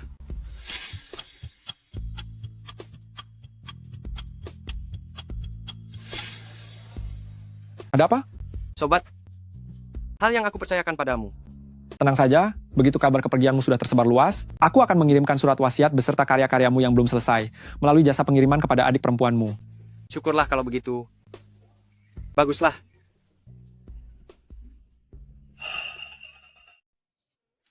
Pria yang menindas Dewiku, penjahat itu, adegan dalam ingatannya, bukankah itu warnet kita? Dia bukan orang jahat. Bagi adik perempuan yang ingin dia lindungi, dia adalah pahlawan besar yang menanggung segalanya sendirian. Sial. Apa-apaan dengan gelar ratu film itu? Dasar Dewi Nasional Gadungan. Jika bukan karena naskah dari Ye Wenxuan yang dibuat khusus untuknya, dengan kemampuan aktingnya yang amatir, bagaimana mungkin dia bisa menandingi bintang-bintang besar lulusan Akademi Film itu? Benar, dia tidak berpikir mana ada yang namanya hasil dari kerja keras. Hanya karena dia gadis kecil dari kalangan rakyat biasa. Memangnya atas dasar apa orang membiarkannya jadi pemeran utama? Itu semua karena Ye Wenxuan pernah menyatakan bahwa untuk naskahnya sendiri, jika pemeran utamanya bukan dia, maka dia tidak akan memberikan izin. Sial, aku sangat marah melihat ini. Ye Wenxuan sudah memberikan segalanya demi menerangi jalan hidupnya, tapi akhirnya malah diperlakukan seperti ini. Ya, saat itu sebelum penyakitnya memburuk, di tempat kami ini dia menulis sekaligus begitu banyak naskah tingkat dewa.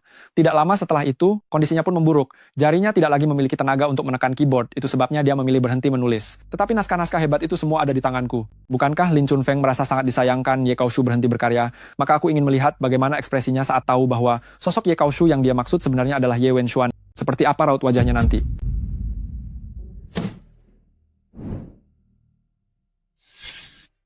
Apa mungkin Ye Wenxuan adalah Ye Kaoshu?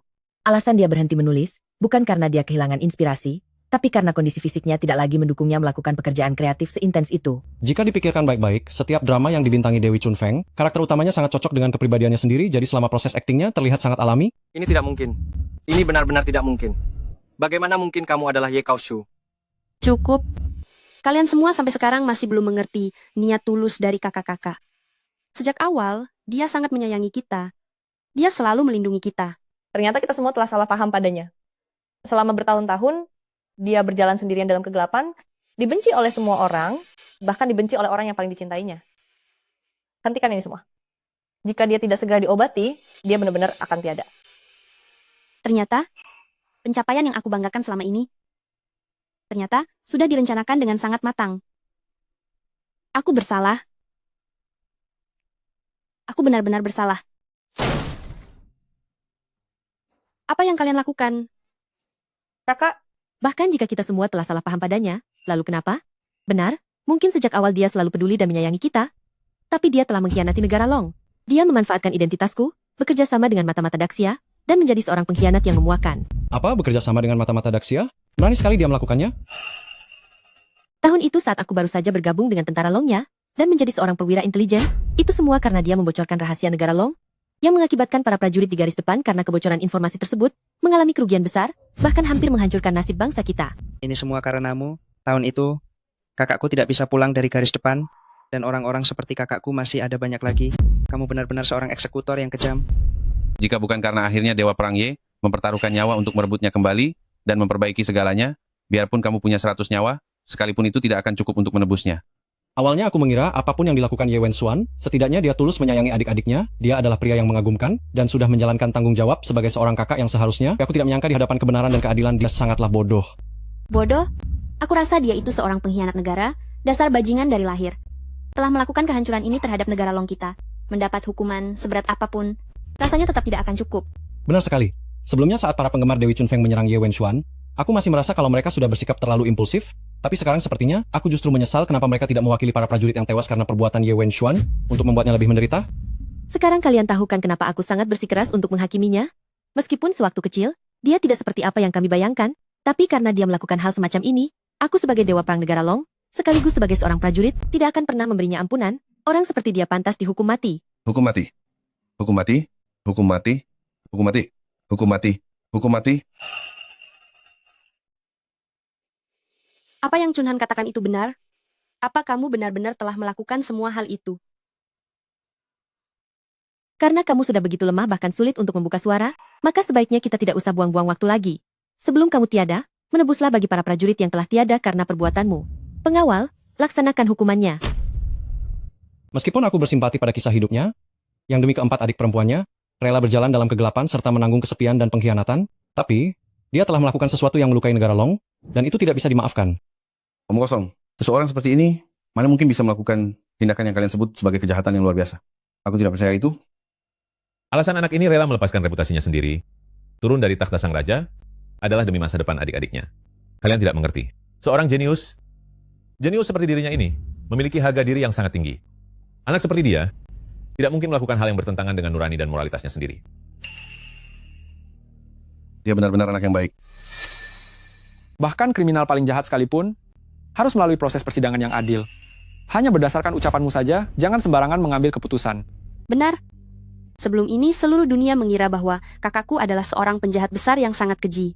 Tapi faktanya telah membuktikan bahwa semua orang salah sangka. Mungkin saja kali ini keadaannya juga sama seperti sebelumnya. Kalian bilang aku sengaja memfitnahnya, begitu? Aku tidak bermaksud begitu. Hanya saja, Dewa Perang Wanita Negara Long apa yang dia katakan belum tentu benar, kan? Kalian bertiga mengatakannya dengan sangat yakin. Tapi apa hasil akhirnya? Lagi pula dalam ingatan sebelumnya, Ye Wenxuan tidak pernah berhubungan dengan orang yang mencurigakan. Jika dia ingin menjadi pengkhianat negara, dia tidak punya kesempatan untuk itu, kan? Dewa Perang Wanita Negara Long. Cuy, aku benar-benar merasa hal ini tidak layak untuk anak itu. Tahukah kamu, tatapan matanya saat berjalan ke dalam aula mahjong dulu, tekad dan kegilaan yang mempertaruhkan segalanya itu, masih teringat jelas olehku sampai sekarang. Dia mengorbankan segalanya untuk kalian, tapi dia bahkan tidak punya kesempatan untuk membela dirinya sendiri. Apa semua pengorbanannya untuk kalian tidak cukup untuk membuat kalian percaya padanya. Dulu, demi agar kalian berempat bisa bertahan hidup, dia sampai kehilangan 2 jarinya. Sekarang kalian memperlakukannya seperti ini, apa hati nurani kalian tidak sakit? Dia hidup menderita sepanjang hidupnya demi kalian. Di saat-saat terakhir hidupnya, dia tidak boleh lagi terus menderita seperti ini. Lanjutkan pengambilan ingatan itu. Tampilkan kembali kejadian tahun itu. Bagaimana kebenaran yang sebenarnya terjadi? Akan terlihat jelas nantinya. Dia sekarang hanya punya satu helai napas tersisa. Jika terus mengekstrak ingatannya, bagaimana jika dia tiada? Lalu, siapa yang akan bertanggung jawab kepada para prajurit yang telah gugur di medan perang? Aku telah memberikan banyak kontribusi pada penelitian ilmiah negara Long. Aku bersedia menggunakan reputasi dan kehormatan seumur hidupku untuk menjadi jaminan bagi Ye Wenxuan. Aku juga. Kami juga. Baiklah, karena kalian ingin melihatnya, maka akan aku perlihatkan bagaimana sebenarnya dia membuat begitu banyak prajurit tiada. Kenapa kamu kembali lagi? Bukankah kamu bilang akan pulang setelah menghasilkan uang? Adik-adikku sudah menemukan jalan hidup masing-masing dan sudah pindah keluar dari ruang bawah tanah. Tempat tanpa kehadiran mereka bukanlah rumah. Mengapa aku merasa hidupmu terasa lebih melelahkan daripada hidupku? Menurutku, seharusnya waktu itu, kamu ikut bekerja bersamaku. Setidaknya kamu bisa hidup lebih bebas. Lihat dirimu sekarang, apa kamu menyesal? Tidak menyesal. Setidaknya mereka sudah menemukan jalan mereka sendiri dan mewujudkan ambisi mereka. Kamu kesini bantu aku melakukan sesuatu. Uang-uang ini akan menjadi milik kalian semua. Apa yang Anda ingin kami lakukan? Bukan hal yang melanggar hukum, kan? Tenang saja. Bukan hal seperti itu. Pergilah ke kedai teh beceng untukku dan antarkan surat ini. Semua uang ini akan menjadi milik kalian. Jumlah yang tidak akan bisa kalian dapatkan, meskipun bekerja seumur hidup. Bagaimana?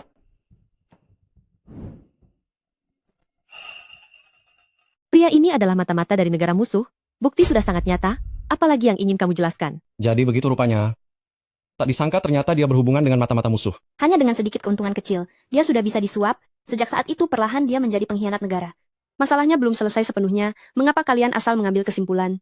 Siapa tahu kenyataannya sama sekali tidak seperti yang kalian bayangkan. Apalagi yang perlu dijelaskan? Kalau pengemis itu tidak mengerti masih bisa dimaklumi. Tapi dia seorang jenius, apa mungkin dia tidak tahu ada yang tidak beres? Tapi dia tetap menerima uang itu. Coba lihat tatapan matanya saat itu. Jelas dia tahu kalau uang ini bermasalah, tapi dia tetap mengambilnya. Jika sudah ada yang pertama, pasti akan ada yang kedua. Sekarang sudah cukup, kan? Inilah saatnya bagi dia untuk bertanggung jawab pada para prajurit yang sudah tiada. Tidak bisa. Hanya berdasarkan potongan adegan ini, belum cukup untuk menyatakan kakak bersalah. Sepertinya kalian masih tidak mau menyerah ya? Baiklah, kalau begitu biar semua orang membuka mata lebar-lebar dan melihat baik-baik kejahatan yang dia lakukan, benar-benar tidak bisa dimaafkan. Hei, mengapa kamu berani melakukan segalanya? Orang itu asalnya sangat mencurigakan. Apa kamu tidak menyadarinya? Apa yang ditakuti? Yang penting dapat uang. Kalau kamu tidak mau, aku yang akan lakukan. Biar aku saja. Ini uangnya. Biarkan aku yang mengerjakannya. Aku sebenarnya adalah orang yang sudah akan tiada. Kalau sampai terjadi sesuatu, tidak akan menyulitkanmu. Baiklah kalau begitu. Kuserahkan padamu, aku pergi.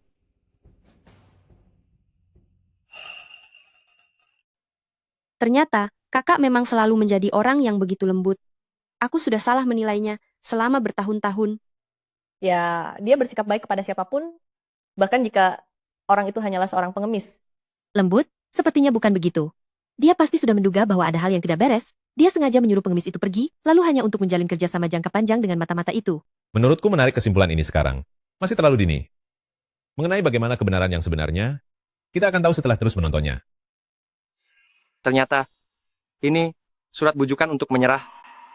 Mereka menginginkan informasi rahasia di garis depan negara Long. Orang itu adalah mata-mata negara musuh. Jika informasi ini sampai bocor, berapa banyak prajurit di negara Long yang akan menjadi korban?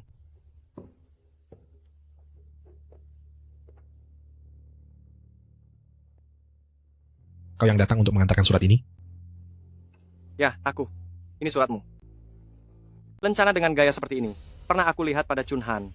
Ini adalah logo yang hanya dimiliki oleh tentara Longnya. Sepertinya sedang terjadi masalah di internal kita. Tidak bisa. Aku harus memikirkan cara untuk menghentikan semua ini. Ini informasi yang kau minta. Terima kasih banyak. Asal kau tahu saja, begitu kau ketahuan, hukuman berat menantimu. Kenapa harus takut? Baru-baru ini datang seorang jaksa bernama Lin Chun Han. Aku sudah menyelidikinya. Dia tidak memiliki latar belakang apapun. Aku sudah mengaturnya. Nanti tinggal lemparkan semua masalahnya kepada dia saja. Kalau begitu kamu berhati-hatilah, aku pergi dulu.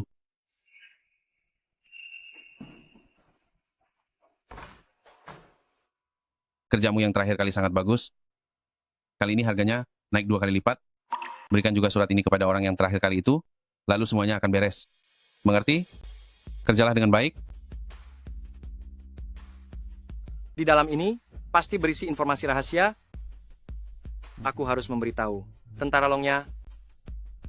Tetapi di internal, mereka sudah muncul masalah. Satu-satunya yang bisa kupercayai hanyalah Chun Han. Berhenti. Tuan, tolong biarkan saya masuk. Saya adalah keluarga dari Lin Chun Han. Ada hal yang sangat penting yang harus saya lapor kepadanya. Komandan Lin sudah mengatakannya, dia tidak punya kakak sepertimu. Pergi. Cepat pergi. Aku mohon padamu, beri aku kemudahan sedikit. Sungguh ada hal yang sangat penting yang harus kukatakan padanya. Komandan Lin berpesan, jangan bertemu. Cepatnya dari sini.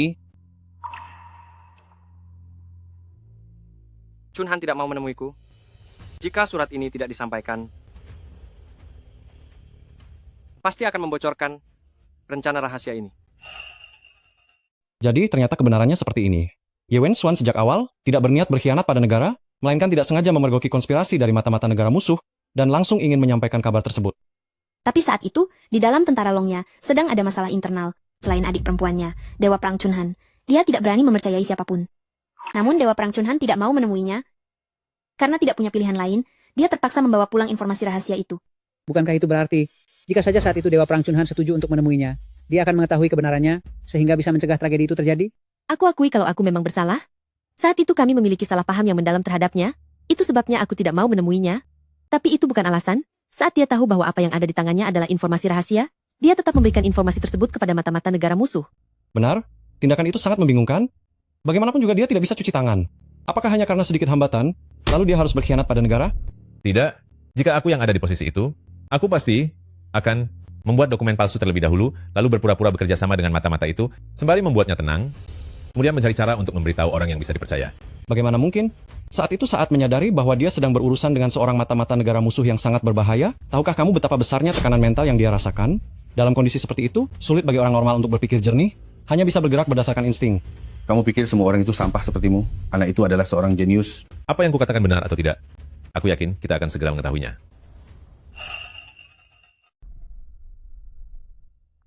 Untuk sementara, aku membuat informasi palsu untuk membodohi mereka. Tapi ini pasti tidak akan bertahan lama. Aku harus mengendalikan mereka secepatnya.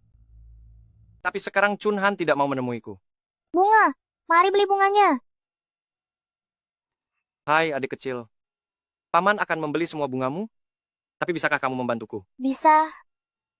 Kamu bawa buket bunga ini, masuk ke dalam sana, dan berikan kepada seorang kak yang bernama Lin Chun Han. Cepatlah pergi. Apa? Bunga-bunga saat itu ternyata darimu? Ternyata dugaan Profesor Zhu benar? Tak kusangka kita salah memahaminya lagi. Di dalam bunga itu tersembunyi sebuah peta dan sebuah kotak kecil. Selama ini aku mengira ada pengagum rahasia yang sengaja ingin bersikap romantis. Jadi aku mengikuti lokasi di peta itu untuk mencarinya, dan tanpa sengaja aku memergoki rencana rahasia antara mata-mata dan pengkhianat. Berkat jasa itulah, aku menjadi Dewi Perang termuda di negara Long. Kemudian setelah interogasi kami, pengkhianat itu telah mengaku bahwa yang mengirim pesan tersebut memang Ye Wenshuan. Itulah sebabnya saat itu kami menganggap Ye Wenshuan sebagai seorang pengkhianat negara. Ternyata informasi itu benar-benar dikirim oleh Ye Wenshuan, tapi yang dikirimkan adalah informasi palsu. Meskipun tidak berhasil diambil kembali, negara kita tetap aman-aman saja. Peta itu telah membantuku menangkap mata-mata negara musuh dan pengkhianat yang bersembunyi di dalam tentara Longnya. Dan kotak kecil itu selalu aku pakai bersamaku. Jadi itu juga pemberianmu, kan?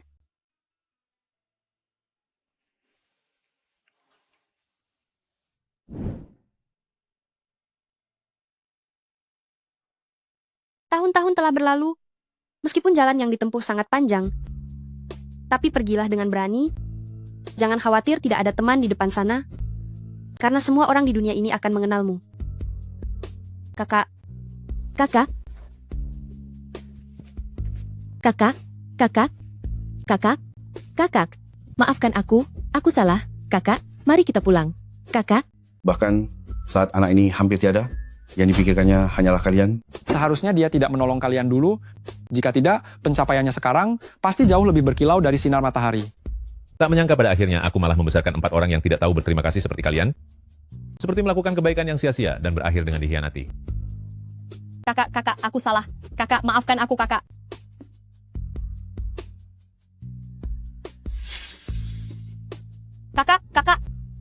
Kakak.